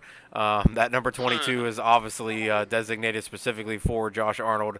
Anybody who knows J-Paw, that's definitely his number. So Gary, unfortunately, is sitting back there in the 17th position right now. Did not have a good race last week either. So, J-Paul, you might want to try to pull for somebody else to make sure that 22 does come up through the field. Bowling, obviously, still listening to the stream while driving, says, no, I don't. So, I guess he didn't practice, but... I think a lot of these drivers wish they would have practiced. I mean, I'm not saying they didn't, but... I mean, he's sitting third right now, so conditions. I think Matt's just got some skill levels that some of the other guys don't have. I don't know. Dylan's pretty fast. He's definitely figured it out now. Ever since he got up front, he wasn't this good to start. Our Daytona winner. I mean, definitely. I've been watching him. He's definitely been picking up the pace. Well, with 20, we're coming to 24 to go. I'm gonna ask you each one at a time. Hunter, who you picking? Well, I'm having to load back in the stream, but I'm gonna have to probably go with I'm still gonna go with Boone. I think Boone's gonna pull it out. I think he's just laying back waiting. He's a very strategic person. I raced against him multiple times. He'll always figure a way to get out to the front. So all right, yeah, I'm gonna go with him. Not a bad pick. He's obviously sitting here fourth, our pole sitter tonight. Been up here towards the front, gotten caught up in a couple little incidents there, not his own. Steven, who are you pulling for, bud? Well, Hunter took my pick, so I got to choose somebody else. So I'm going to go with the guy that's been strong pretty much all night long. That's Alistair Kirk. He seems to be having 51. a good long-run car. Oh, yeah. He seems to have a good long-run car. He's been good on the restarts. So I think that's going to be my pick for tonight. Well, we're going to go back green, but, I mean, YouTube definitely picked two very good drivers there. Obviously, my Twitch handle is KS Gaming 51, so you took my pick since Hunter took yours. I'm gonna. I don't know. I'm trying to watch because there's been so many different drivers that have shown flashes of a lot of speed and a lot of skill. But then you get guys that get loose in front of them and take them out, and it's kind of hard to even count on them being here. You know, if somebody does get loose, it could take, you know, your driver out that you've picked. So I think, Also got oh, all these 78 gets loose cautions. there again. Well, I mean, hell, I mean, not to be biased, I'm like, you got your brother right up there in ninth. So. Yeah, but every time I pick him, he gets wrecked out, and I don't want to do that to him. So I didn't pick him last night, and he wound up winning the truck race and turned down for what? Dean getting loose. Saves it, gets saved loose it. again. Almost collects Matt Boone, misses it. Oh, Whew, that was close for Matt Boone. See, I said, as soon as you pick somebody, look what happens. Alistair was coming almost back in that. over, though. Boone was almost in that. That was very, very close there. I mean, it's talk because I mean, we know Christopher's good on the short run. I mean, he's clearly shown it. I mean, I don't know if he's a long run car, not as good as Dean. I think Kirk and all them are, but he definitely has a short run pace compared to all of them. I mean, I wouldn't even count Blake out either. I don't know where he is. Blake He's is at 17, back in but- 17th right now, but But I I wouldn't mean, count you him get out one either. caution and one caution, one mixed strategy. How I mean, Dylan and all them got up here from that one caution like boom when they short pitted it. Like I was talking about earlier in this, I mean, it could just change in an instant, and you get stuck back in the back and the front. I mean, anything can happen here. So as we look Definitely at coming down Dean to closing here, laps. and they're almost 3 wide again. He's almost 3 wide with that 6 and that 51. And as he goes through this corner, you see his back end just kick out. He almost collects Matt Boone. That was a huge evasion by Matt Boone.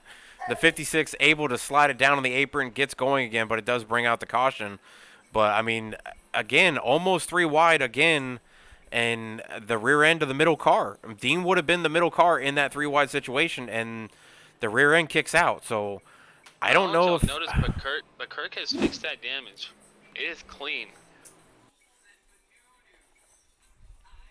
So I mean, yeah, I Kirk's don't know if that he's was definitely a good pick. optional or if that was just fast repair. I don't know. But it is like a brand new car. Alright, so what are you guys thinking? How many more cautions are we going to have before the end of this race? Or are we going to go green? Let's the ask rest the of chat over or under. I say Four. ask the chat over or under 5 cautions. I'm going to go under. I think when we got 21 to go, that was caution 11. One of those, or 2 of those are the stage breaks, so technically only 9 due to incident.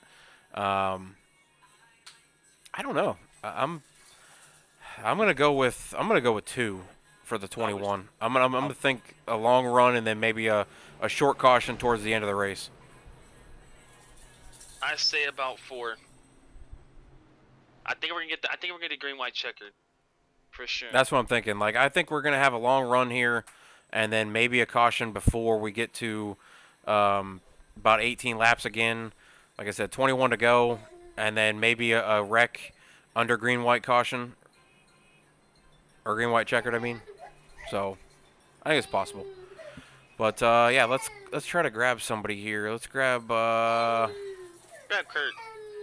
who? Alistair. Just grab Kurt. Yep. All right, let me see if I can find him here. I do not see him in the chat.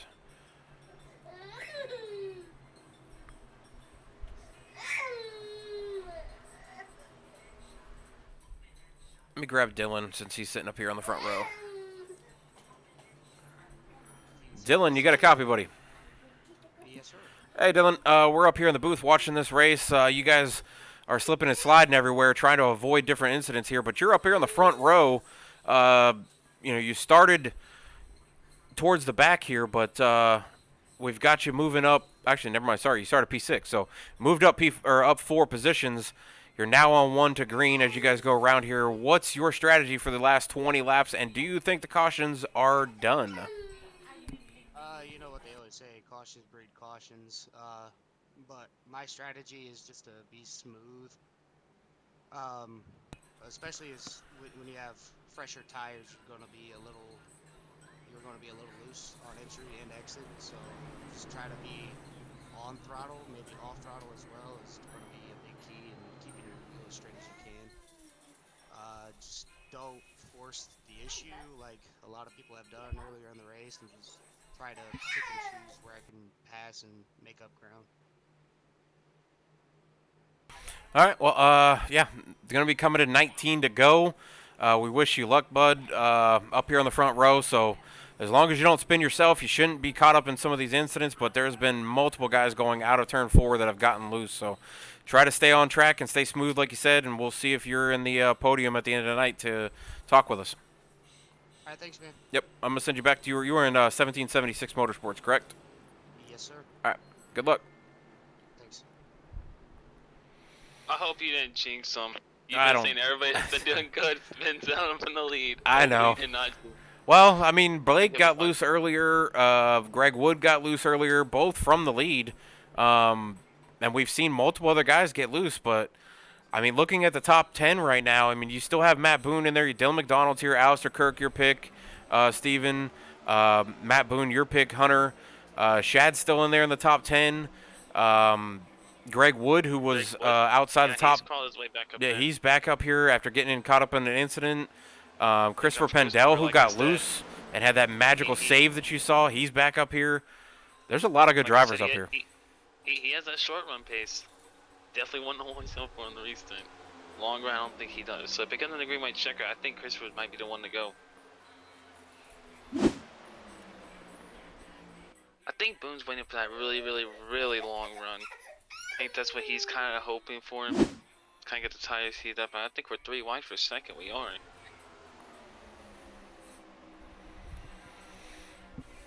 Don't look like they're gonna lift either. We're gonna see how. Oh, yep. Okay. So Oof. Craig back down McDonald right there. threw right 3 wides at 3. And look at him Oh. getting loose back Oh, there. Boone. Boone's loose. Oh no. There goes Boone. Boone's getting collected with a couple other drivers there. And that see, is but what that's- you get for taking my pick right there. I That is guess it's karma. I guess it's opposite what Kirk does every time. Well, I guess opposite what Terry does every time Terry picks Boone, he wins. So I guess if I pick him, I guess But that was weird, though, because we Oh. saw Wood get loose, and then right after Wood got loose, the next car behind him got loose, which was Boone. So that's what I'm saying. Like, I wonder if the air is being taken off of these cars as they get through the corners like this. And we just saw 3 wide. Luckily, Dylan didn't get involved in anything there, but he made the Boone's 3 going wide. by himself. I mean, there's no one around. So Wood's running that seam.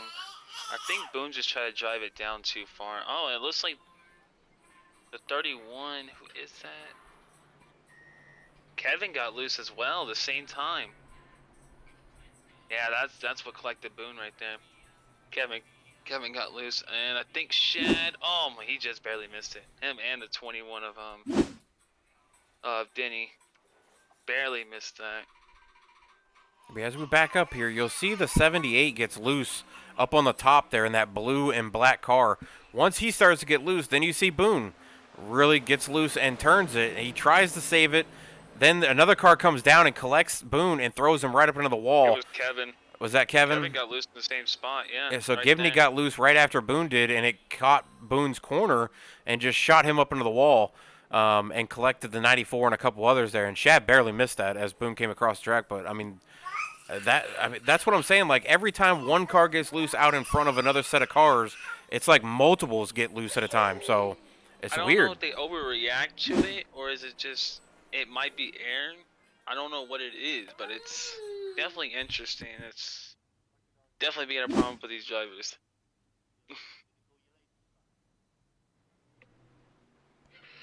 All right, looks like we got Mama Fuller out there saying, "Go Dylan." So I'm not sure if that's in reference to Dylan's mom or that's Dylan's mom is Mama Fuller. So Dylan McDonald got a fan out in the chat there. Boone says, "I tried to avoid the 78 getting loose in front of me." So yeah, that's what we're saying is like every time somebody gets loose, it's like the next car. They're trying to maybe turn the car down just a little bit to avoid the car that's in front of them getting loose, and it just snaps. I'm gonna go back to a Zen car there. Are you going back to Boom. Boone? Okay. I'm gonna Yeah. see it from like an actual perspective, see if he turned the wheel a little bit more. I mean, he said Yeah, himself he dri- was yeah, trying he's to driving avoid the it. 78. It looked like he just drove it in deep there though. Okay, he was at like 9,000 RPM, still about like the Michigan sign. Yeah, yeah, I see what he's talking about. I don't think he expected him to save it. That he was just trying to run the bottom, but yeah, no, he could have did there.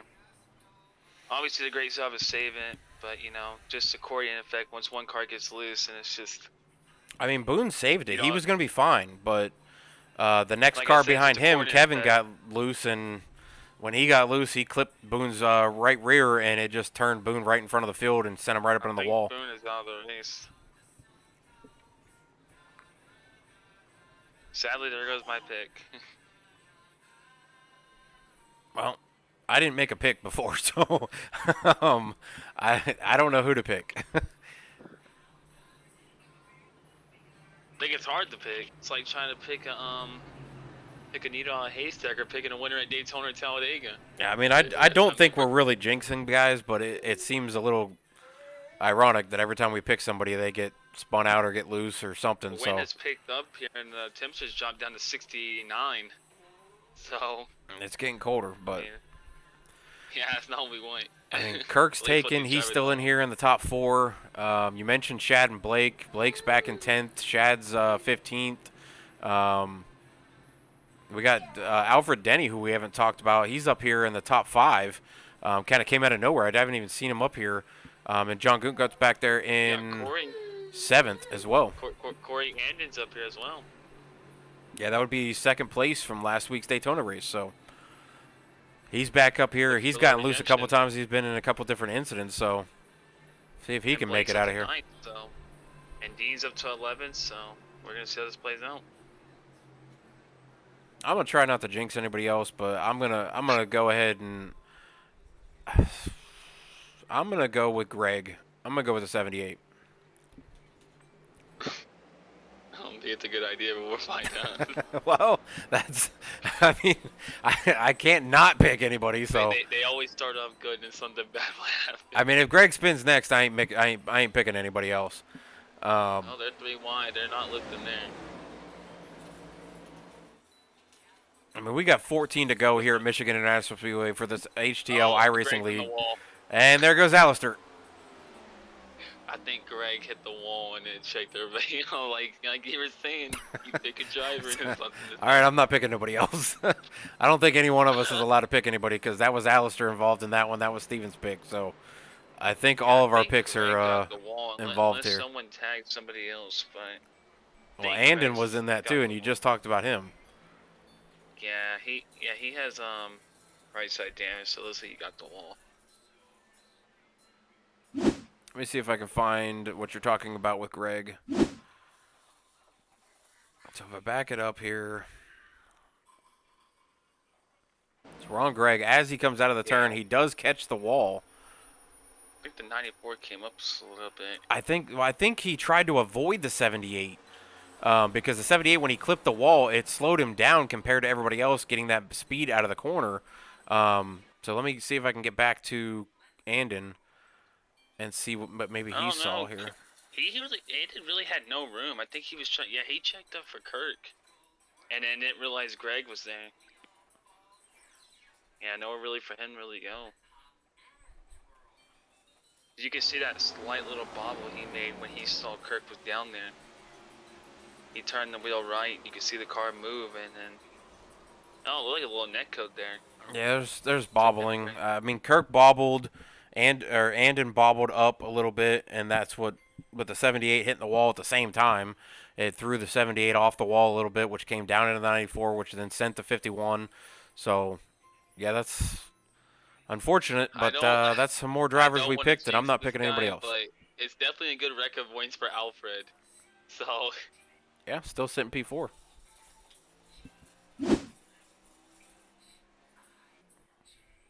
It's gonna move Dean up a couple there too. And John's up here. I mean, he qualified 16th. I haven't seen him much all race. I'm starting to see those guys. He probably used their fast spread in the first half of this race, but just slowly just kind of rode around, played the cautions, and now they find themselves up here in the top 5.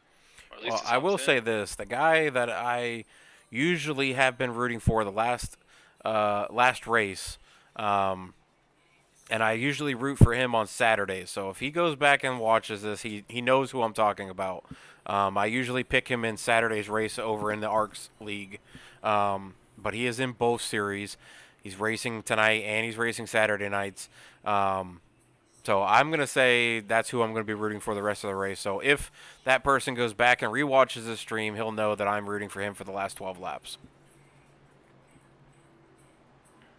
Without saying his name, that way it doesn't jinx it. So. Nope. Well, if he spins, I'll tell you it was him. But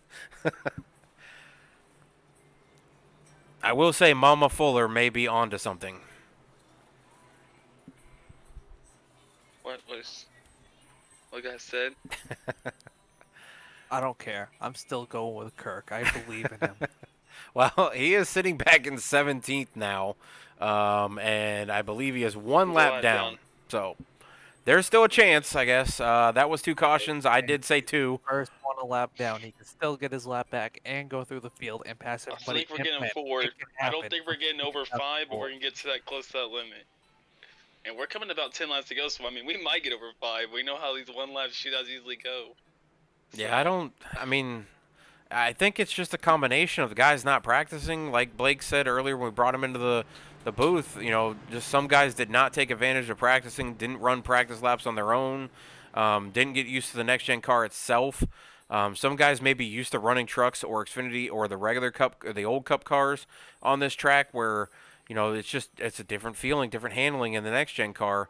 And the other cars, you could get a little loose and it wouldn't snap on you. But these next-gen cars, they definitely snap on you. So you got to be, aware of that. And when it starts to snap on you or before it snaps on you, you got to know how to correct the car so it doesn't snap on you.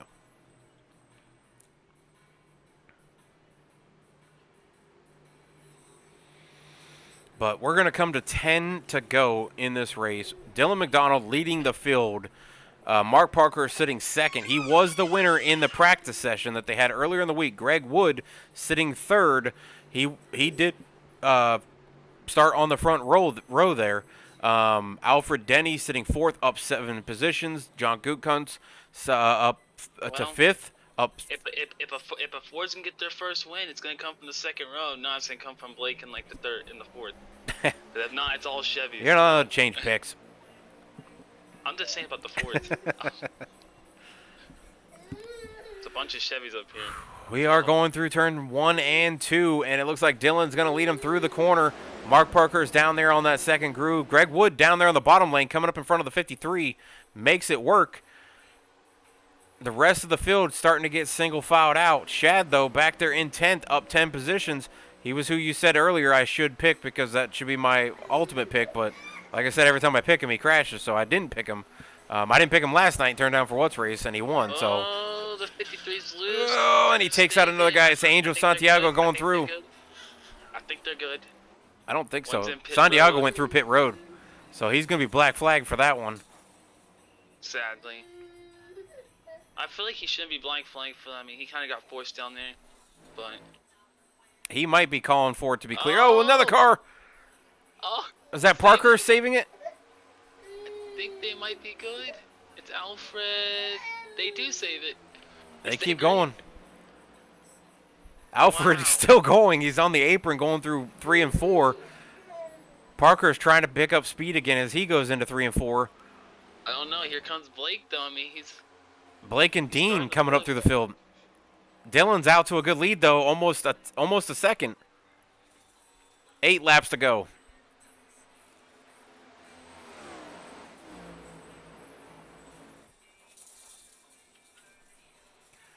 We come off of turn 2. Dylan McDonald leading him down the backstretch. Blake Henderson, the owner-admin of HTL iRacing League, coming in second right now. Greg Wood, who we've seen up in the wall a couple times, sitting third. Shad Swatsworth now up to fourth. He is in line back here with Greg Wood. Gotcha. He is in line back here with Greg Wood, Guy Clem, and Gary Donaldson trying to make up time and trying to make up some positions. He's trying to look low underneath Wood right now for third position. 7 laps to go as we come off of turn 2. Shad's got to be aware of Guy bouncing it off the walls. He's done a few times now. The 6 going to get behind the 78 and give him a giant shove going into 3 and 4, but Shad's still working that bottom. Looks like he's almost cleared the 78. He's going to be able to come up in front of him. Shad Swatsworth, the P3.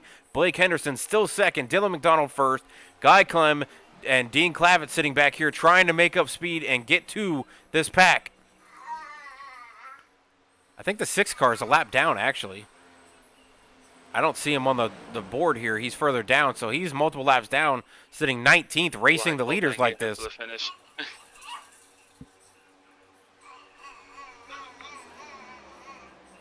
I'm trying to find him, the 6 car. He is 4 laps down, racing the leaders like this. If I was Shad and Guy, I would have, or Shad and Greg, I'd have probably called it out, asking him to back off since there's been so many issues with guys getting loose.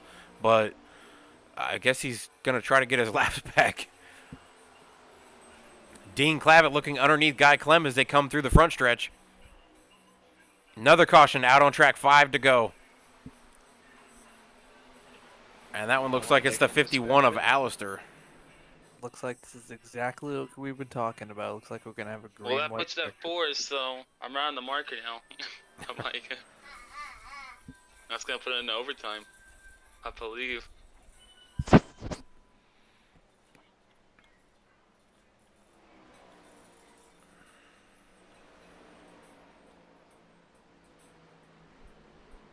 So as I go back here to check out Alistair, see if we can figure out what happened to him. He's slow on track too, so he might have blown an engine and couldn't make it around. He doesn't have a hood on his car, so. Left in this race. Uh, He started with like 19? 25, something like that. started with 29. Yeah, so the 51 of Alistair, that is your pick, Steven. Bringing out that last caution, blew an engine, no hood on the car, could not make it back around, and winds up bringing out the next Really caution. unfortunate for him. Well, Had a that's really fast car.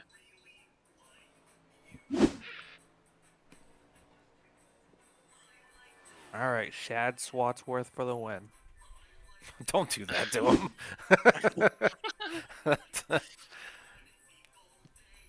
I mean, beginning this race, me and Steven were both fighting to take him for the pick. We had a feeling. I mean, I was actually gonna pick him because I mean, I raced him here in the trucks and turned down for what last year. I mean, he. That's pulled why I off the win didn't there, pick him, so- because I didn't want him to wreck. So I know he's usually pretty fast at Michigan, whether it's trucks or Xfinity. And I know with trucks, I think he had a huge lead on everybody and turned down for what league with trucks. And a caution brought everybody back together, and I think he still won by multiple seconds, if I'm not mistaken. I think he did. I wasn't nowhere near some. And he finished second here in the practice race, and he was very, very I was fast. definitely So the person getting jinxed in that race. I'm like half these other guys just trying to stay and survive. But I mean, we're into a good run. Dylan McDonald, Blake Henderson, both on 24 lap old tires. Shad sitting there with 14 lap old tires, sitting third. So he's gonna be starting that inside row going into the next race or the next turn here. But I mean, it is gonna be a green white checkered. Shad's got the freshest tires out of the top 3. Dean Clavitt may be the next one with 19 lap old tires compared to 24s on the other guys and 14 on Shad. So Dean gonna be sitting 5th. He should be starting right behind Shad. So that's 2 guys with fresher tires than the rest of the top 5 starting back or front to back there. Or back to front. Why is it still the white flag? White flag. I'm seeing yellow.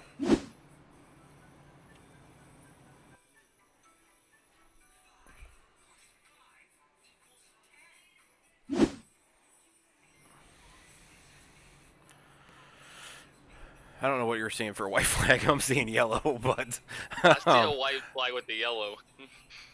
it's probably saying green, white checker, maybe. Has to be. I'm like, I know we in the white flag. No, we still I'm got like, 3 to go. We can't. I'm like, we can't end this race under caution. Stuff's getting too good. Well, from the beginning of this race, I mean, Blake was really good on the bottom on the restarts of holding it with the leader. But I don't know if the inside's strong now, knowing we're on a track is definitely wars, so.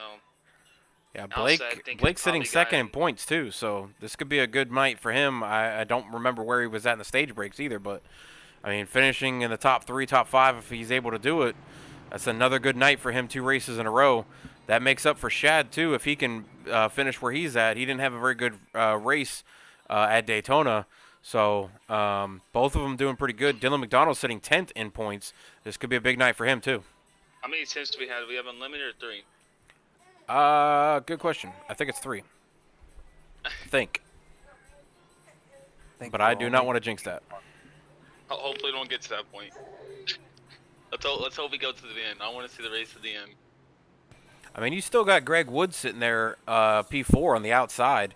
We've seen him be up in the wall a couple times now. On older tires, you know, the car does float a little bit to the outer lane. That could be an issue too. Guy Clem, who was in the original first caution of the night, up here in P6 or P5 right now. Dean Clavitt, who we've seen spinning around through the grass a couple times, he's sitting P5 or P6. Sorry, last week's winner at Daytona. So, well, here we go. First But- attempt. green, Expecting white a push checker. from We Shad are right going to here. go green again. Oh, Shad did Shad not- tried to Shad did time not it, get a good and he start. did not get a good start. Dean gonna There duck goes low Dean. underneath Shad, 3 wide. Now the question is, how hard is everybody gonna push on this green white checkered? Dean getting up against Shad. Greg looks Just wanna tight. go for it. Dylan pulling away from the rest of the field as he's Rewind trying to the get back, away here. rewind the back there, making contact with Crashing Spinning. off the course. got That brings out the caution. caution again. They were 4 wide. That was not gonna work. We haven't seen 3 wide work. I don't know why they're trying to go 4.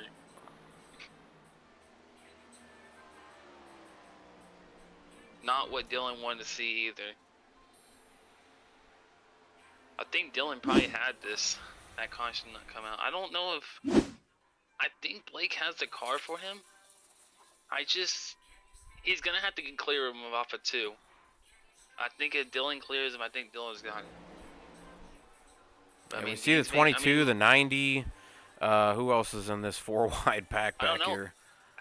Alfred's making his way back up here. He was involved in that one incident. He's starting to close it back up. So, Yeah, so that's the 29 of Smith. That's the 6 of Christopher Pendell. That's the 90 of Angel Santiago.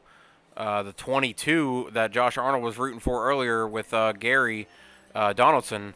All involved in that one kind of as they all came together 4 wide there coming off of turn 2.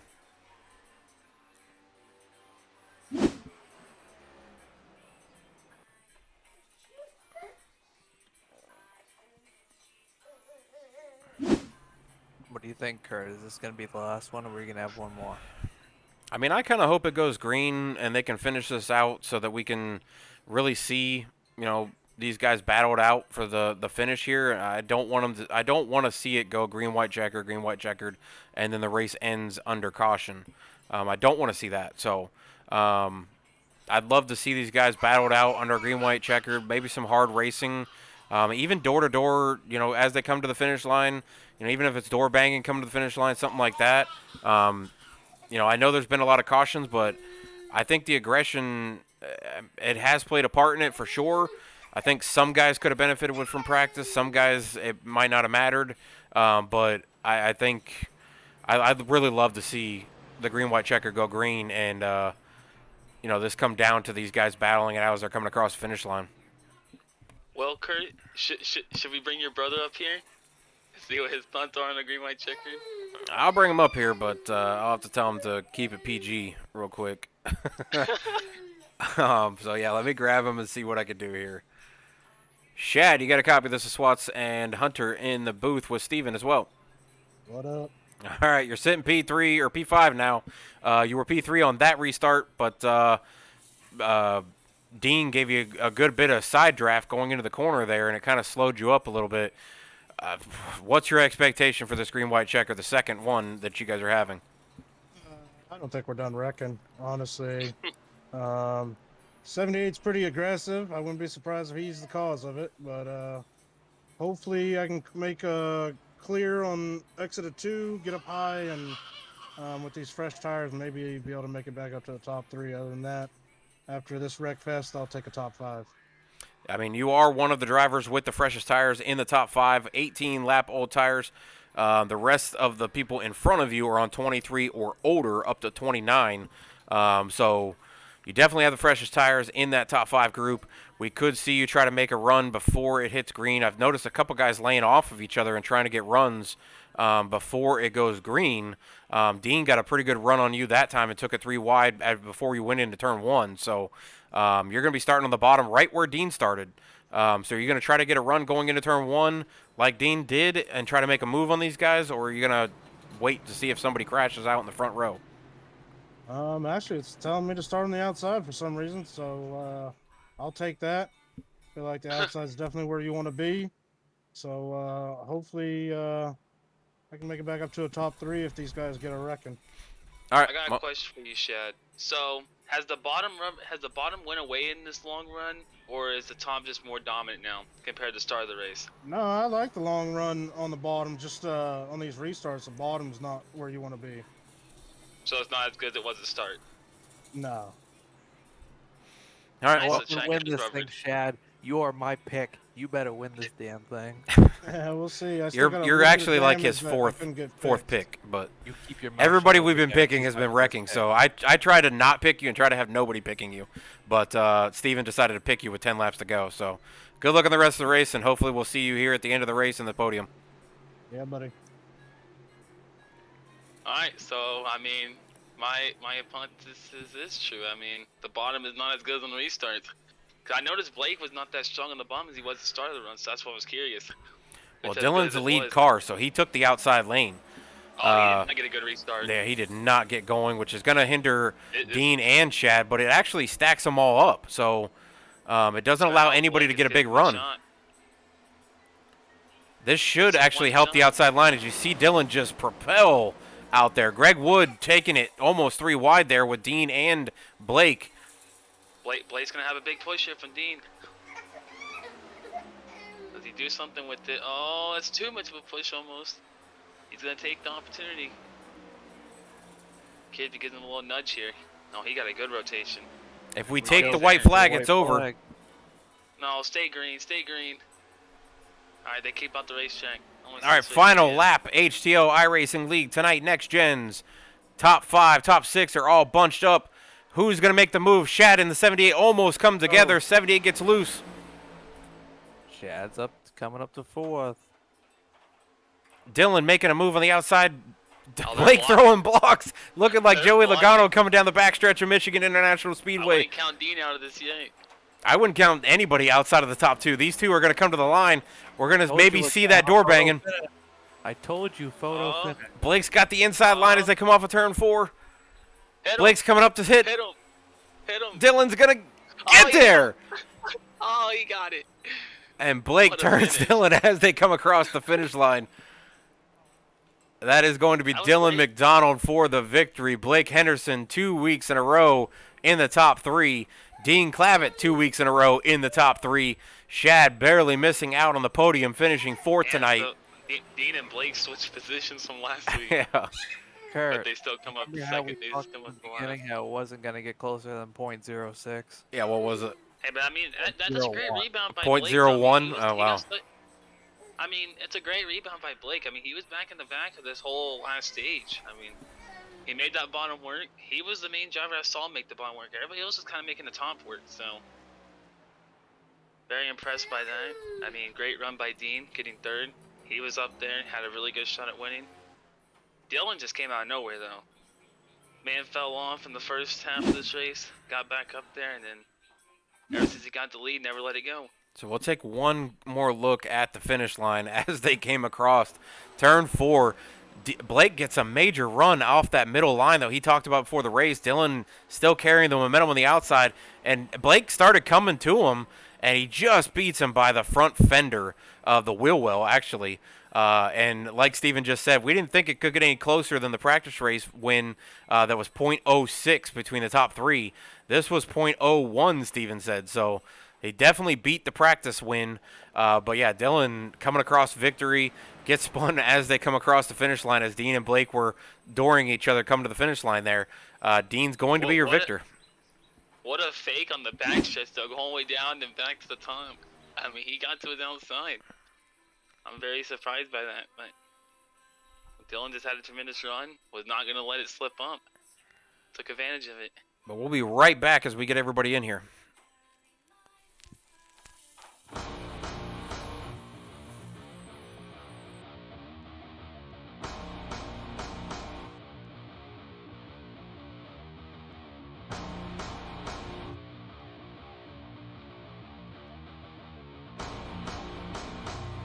Give me fuel, give me fire, give me that which I desire.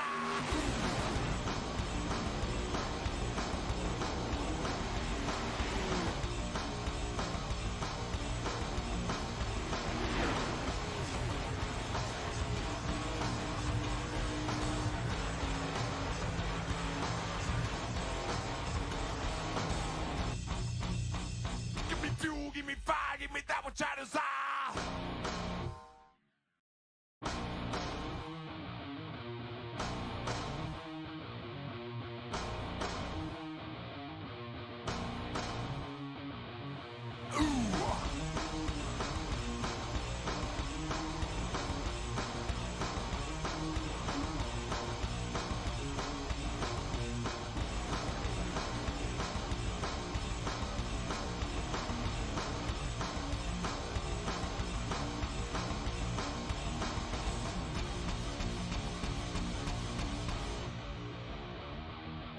On a bird.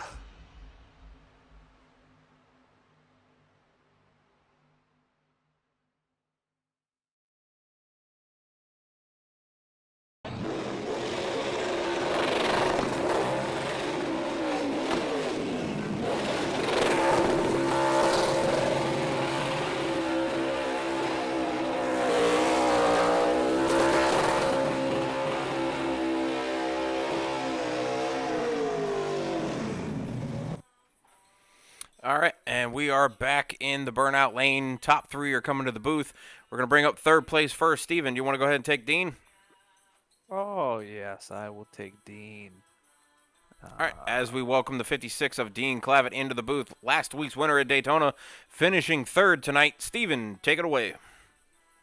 Alrighty, Dean. Looked like you had some good momentum pretty much all night long. Had a little bit of issues here and there, but bringing up that momentum from last week, like everybody else was saying, this is pretty much the first real race of the season. Daytona is just pretty much a luck race. But how were you feeling throughout the race, and what could have you done differently to get up in probably that top step of the podium? Not get loose. Pretty much. So that was basically the name of the game. This race, just everybody's loose and whatnot, and uh spun out there a couple times, especially late in the race. I don't know how nobody avoided me, but I don't know. It was a good day though. We had fun. It was a lot of car control basically was how I finished third, and luck. But it was fun. Good job to Dylan. He deserved this win, and we'll go Rockingham next week, and hopefully we can get us a win or a podium. Yeah, absolutely. I mean, just keep that momentum rolling, bud. Keep Pretty going much. all season long. Yeah, I mean, if we can keep good finishes coming, we'll have a good shot here at the championship. But still early in the season, obviously, and I'm just happy I'm contending for wins right now, and especially with this being my first speedway race in almost a month or two. So I was kind of happy to come out with a decent finish here. Yeah, I mean, especially with that, like everybody was saying in practice, the track was pretty much like a sheet of ice I was hearing. So Yeah, pretty much. I mean, I'm from northern Maine, and it's basically still winter up here. So it's yeah, you know, I'm right there with you. I live in Maine too. oh, no kidding, we're what part? I'm in Newfield. Oh, there you go. All Yeah, right, I'm up so in this is, Prescott I'm out going to here. interrupt both of you. This is kind of crazy, actually. I went to school in Maine and lived in Maine for like 9 years growing up in Nice. Lisbon Really? Falls, just below Augusta. Oh yeah, okay, yeah. Hold on, Augusta, if I want to say it correctly. Oh my God, such a small world. Right? Oh my goodness, that's crazy. So, That is absolutely crazy. But yeah, no. Anyways, it's still winter over around my house, and uh yeah. Anyways, with driving in the snow and all that, and in these in icy conditions, it kind of helps on iRacing actually. And same for driving in real life. iRacing's kind of helped me control my truck a little bit on these damn roads. But yeah, and anyways, it pretty much was sheer ice out there in Michigan, and it was it was fun, but it got a little bit annoying, with all the cautions and whatnot. But I mean, it's nothing you can nothing you can do. So it is what it is, and we'll, like I said, we'll go try and get a win next week at Rockingham. Yeah, absolutely. Well, unfortunately, Dean, I don't have anybody to sing "O Canada" to you this week, but Oh darn! I'm kind of wondering what made you leave Canada to go to another icy, snow-filled state. You leave from Canada to go to Maine. That's you could have went to Florida or something, a little something different than going from Well, Canada to Maine. Backstory about myself is I've actually always lived in the U.S. I've always lived in Maine. It's just the closest hospital to where I lived was in Canada. So I was born in Canada, but I've been living in Maine basically my whole life. So it's just circumstances, basically. Well, if you're up in northern Maine, I know there's nothing up there but moose and trees, so maybe some Yep. bears, but other than that, there's not a whole lot else up there. So Exactly. So it's either have a moose give birth or a doctor. So and we decided to choose doctor, and I think that was the right call. well, I'm sure there's some women to listening, so I won't give my joke that I've heard since I was a kid when I lived in Maine about some things that moose compare to for Maine women. So It's okay. I hear on a daily basis around here. so the flannel jacket. Yep. Gotcha. Maine people will understand that joke. No offense to anybody else out there, but Maine people will understand it. So we appreciate you coming up into the booth. Another top 3 for you. Last week's winner at Daytona. Any last shout outs for you? I just got to thank John and the 1776 guys here for, had great teamwork last week. Had great teamwork again this week, and we're building off of that chemistry between us, and it's showing on the track also individually. So we're happy with that, and just shout out to everybody else watching this broadcast, and shout out to you guys for announcing this race. So it was fun. Well, it looks like you are going to be moving on in the April Absurdity. Looks like you were battling the 77, so it looks like you are going to be moving forward into the next stage into Rockingham. Your other teammate Dylan winning the race, so looking like 1776 Motorsports is probably a team to battle with, since last week you win, now this week your teammate wins. So good overall start for your team.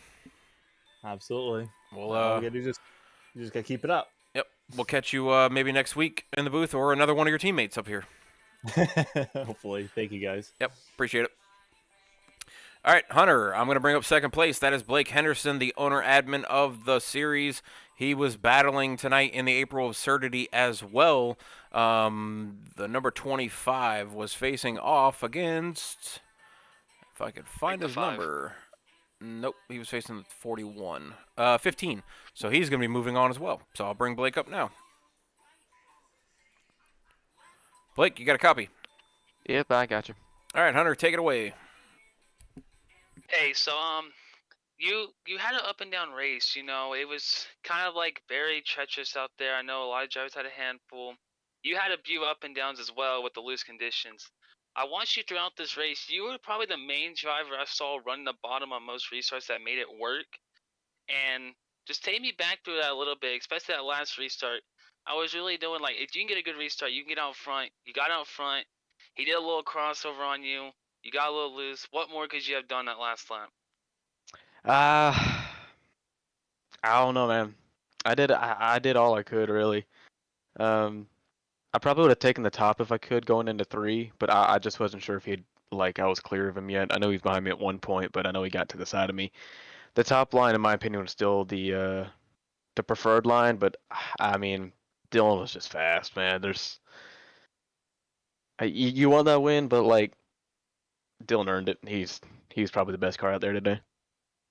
Yeah, I noticed once he got out front, clean air seemed like the big advantage for most drivers. there was a lot of up and downs. We kind of feel like jinxed a lot of drivers up here, but definitely. But yeah, just all in all, congrats to you on a great second place. I think you finished third at Daytona last week. If I'm right. Yes, I finished third at Daytona.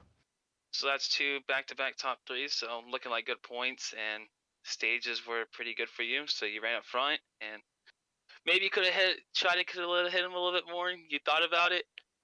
I thought about it. I really did. I won't lie. I was trying to side draft him, but I just know if I were in that position, I wouldn't want the guy to hit me. So hopefully, I can see me and Dylan fighting a lot this season, and I hope the roles were reversed, he can do the same, and hopefully not wreck me for the win. Well, but congrats to you on second place and a great run, really all race. And you have any shout-outs for you? Yeah, I mean, I sponsored this race, so if you want to follow Henderson Graphics at Instagram, just plain and simple, spell it out, you got it. I do paints, $30 a piece. If you use code Deep Racing, you get $5 off your first paint. But yeah, Tombstone Body Armor Ford was great today. Wish we could have gotten a little cleaner race, but all in all, good finish to come out of it. Really hoping you got Ford's first win. Great talking to you. Yep, thanks, man. All right, let's get our winner up here, Dylan McDonald, coming to the booth. Dylan, you got a copy of this? The SWAT's up in the booth. All right, Dylan, we talked to you during the race there to find out what your strategy was. You said you were going to try to stay smooth and try to stay up front. You were able to accomplish both, it seemed, as the rest of the drivers behind you seemed to be getting loose more than you did. I didn't even actually see you get loose. At least it wasn't noticeable if you got loose, getting sideways or anything like that, especially that last run there. But you were able to get the start on the top side for the restart, and that seemed to be the preferred line that a lot of guys were looking to get to that top lane. And you were able to, Blake got in front of you just a little bit being on that bottom lane, but was not able to clear you. You were able to pull the momentum on that top lane and come back around him on the backside of the back straightaway. And then coming to the finish, you guys were so close. We were before the race started, we had looked at the practice race prior, and the finish was .006. And I guess you guys beat it by it was .01. So as close as you can get, you guys were wheel well. You had a wheel well out in front of him. That's about it. All you had in front of him. You got turned as you came across the finish line because you guys were that close to each other. But I mean, what was the winning strategy there? Was it just taking the top line on that restart? Yeah, I also had my buddy Dean on the starting in fourth, so I wanted to have a teammate behind me to give me that extra little shot on that final restart. Blake actually had a better restart than I did, but I just stayed in it and just kept my head down and just stayed calm. Well, as calm as I could be. It's always nerve-wracking when you're the lead car, especially at a draft-dependent track like Michigan. Just glad that I got to hold on to the finish line for it to come down to the win for myself and Blake finishing second right next to me, right beside me. Well, your teammate Dean definitely said that your team itself, 1776 Motorsports, has been doing great, gelling well together. He won last week. You win this week. Maybe another teammate will come out next week and win at Rockingham. Your team, gelling well to start a season with both of you getting wins already this early in the season. You led the most laps tonight with 27, so that should give you the bonus point for that. And you led a lap, obviously, to give you a bonus point as well. Not sure where you were at in the stage breaks, but you definitely earned a lot of points this week. You started out P10 in the standings. You should climb that board pretty well, as a lot of guys in the top 10 had issues at some point or multiple times throughout the night with guys getting so loose. How were you able to keep the car so steady and not get loose like everybody else? Actually, I didn't gain confidence in this car until about lap 60. Earlier in the run, I was super loose, just was trying to figure out the car because it's only my third time in these next gens. But it's all about throttle control. I mean, if you're nice and smooth on and off the throttle just a little bit, if you go too much, you're just gonna upset the rear end and it's just gonna come around on you. But being nice and smooth, driving like there's an egg underneath your gas pedal really helped me out with being nice and smooth into the corners, getting it down to the inside, and not worrying about having to spin the tires coming up off the corner.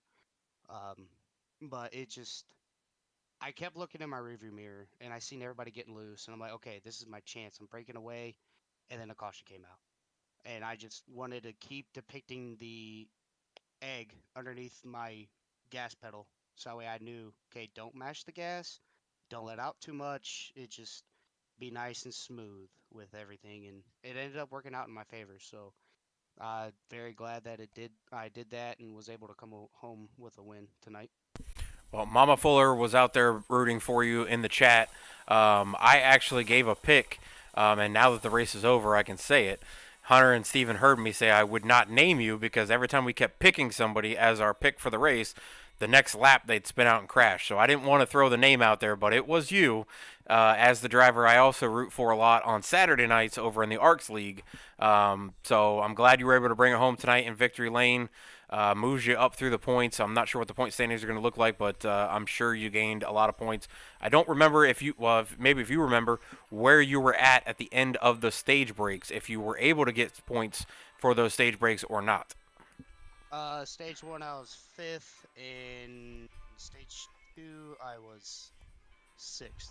All right, well, definitely picking up some points during the stages and getting the most laps led, leading lap, and winning the race should definitely propel you up through the standings. Like I said, a lot of the guys in the top 10 having issues tonight. Other than Blake Henderson and Dean Clavitt, the rest of the top 10 pretty much had an issue or were taken out of the race. Marcus Chafin, one of them that was taken out of the race after being in several incidents. None of his own doing, really, so... but just an unfortunate situation here at Michigan. Next week we go to Rockingham, that 1 mile oval that no longer exists on paper or on in person, but hopefully it comes back here at some point as North Carolina's talking about rebuilding it along with North Wilkesboro. So, what are you looking towards Rockingham? Have you raced Rockingham, practiced Rockingham, done anything with Rockingham at all? Are you prepared for it? Give us a little bit of a rundown for next week. Actually, the league that I run in on Fridays backfired. We actually ran Rockingham in the next gens.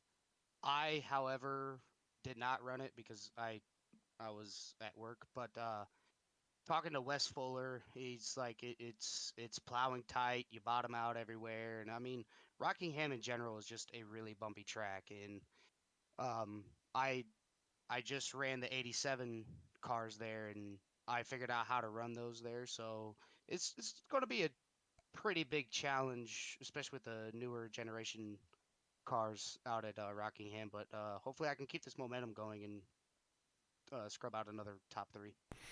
Like I said, I root for you over in the ARCS League with a couple other guys that are over there that also race here tonight. Yeah, glad you were able to bring it home tonight. Maybe next Saturday I'll be able to pull for you again in the ARCS League, and you'll be able to pull that victory over there. But great job on the win, and any last shout-outs for you, bud? Yeah, I'll say thanks to Mama Fuller. You know, I've ran with her son Wes Fuller for a couple years, and we've become really good friends. Glad I got to bring him over here. Even though we're not on teams this year, we've always been on teams. We've always been teammates for every league and everything we do. And big shout out to him to get me really into the next gen. His team, my team, 1776 with Dean and John and Mark and Guy, all of them, you know, rooting us on and helping us pull together and pull out 2 wins in a row for the team is really special. And can't forget Titletown Racing with Wes and Mark and Ricky and myself. Big shout out to TJR and Ray's Energy, Travis's Auto Shop and Service, and Upstate Body Shop and Towing. Well, I definitely know all about the Raise Energy. My buddy Repeat that broadcasts for ARCS on Saturday, he is an affiliate and promoter for Raise, and he usually has a stockpile of Raise Energy. I think the last time I was out of his house, his back porch pretty much had about 20 cases of Raise Energy sitting out on it. So definitely a big promoter of Raise Energy, also a promoter of Rowdy Energy as well for myself. That's what that 51 stands for at the end of my name for Twitch, giant Kyle Busch fan. So, but yeah, like I said, great race. Obviously, you did well in the stages, bringing home first tonight. We'll look forward to seeing what you can do at Rockingham, but great job tonight. Thank you, sir. All right. Well, Hunter, Steven, any last words or comments for you guys? Oh, just thank you for having me here. Yeah, And, thank you. It was definitely an Congrats to Dylan on and- a phenomenal race. You know, he ran absolutely amazing. Once he got out front, basically was never looking back. Definitely the car to beat. Absolutely, 100%. Well, I definitely appreciate you guys coming to the booth. I know Terry was supposed to be here with us tonight for a foursome in this booth, but unfortunately his kidneys are having some issues. So hopefully he's feeling better and can join me maybe next week. You guys are welcome anytime. It was a pleasure having you guys in the booth. Love that driver aspect. You know, I don't drive as much as I used to, and even when I did drive, I wasn't very good. So Hunter, you're leaps and bounds in front of me as far as skill for driving. That's for 100% sure. Looking at any of the standings that I see you racing in leagues. Negativity. Well, you do say you don't know the tracks and you know that kind of stuff every single time I get you in the booth. Tonight you didn't have to say that though because you weren't driving. So, Steven, I haven't seen you on track as much. I've seen you a few times in Turn Down for What. I know you were racing a little bit when they had the modified series going on over there, and you've been in a few other races here and there. But loved having you guys in the booth, and like I said, you guys are definitely welcome anytime.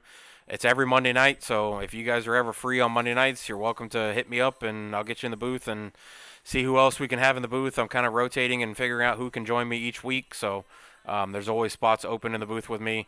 Just obviously try to get a hold of me earlier on in the week, just in case. So I don't want to have like 10 people in the booth with me, but you, Steven, or Hunter, Steven, Terry, Bills, who's out there in the chat, which I know he doesn't really like to be called Bills, but Zach Meredith, you guys are all great on track. Love having you guys. So would love to have even Josh Arnold. I mean, he's been in the booth or the chat a couple times. He's rooting on the 22. I'd love to have him in the booth for a super speedway. I mean, I call him the super speedway guru. So, I mean, I've never seen a man win a super speedway on gas mileage like he did in that first season to Turn Down for What, just rolling, not even under power and finishing first that far out in front. I think he had like a 30-second lead at one point at Talladega, which is insane, but ran out of fuel coming out of Turn 4 and was able to coast and barely creeped across the finish line and stopped just past the finish line to get that win. So I'd love to have him up in the booth sometime, but yeah, appreciate everybody out there in the chat. Appreciate the bit drops from a few people. Appreciate all the first-time followers and first-time chat people out there. Mama Fuller, Beagle Man, a couple others that joined the chat during the race. Really appreciate all of you guys. So we'll catch you next week at Rockingham, and that will be 200 laps, I believe, at Rockingham, that 1 mile speedway that no longer exists on the NASCAR schedule. Hopefully they can get that thing rebuilt at some point like they are doing with North Wilkes-Barre, and we'll see those back on track on screen for real NASCAR races, and we can celebrate that. But I see Big Papa Bear out there dropping bits as well. Appreciate it, buddy. That's the owner of Turn Down for What, so appreciate him tuning in and dropping some bits. But yeah, we'll catch you guys next week and see who I have in the booth next week.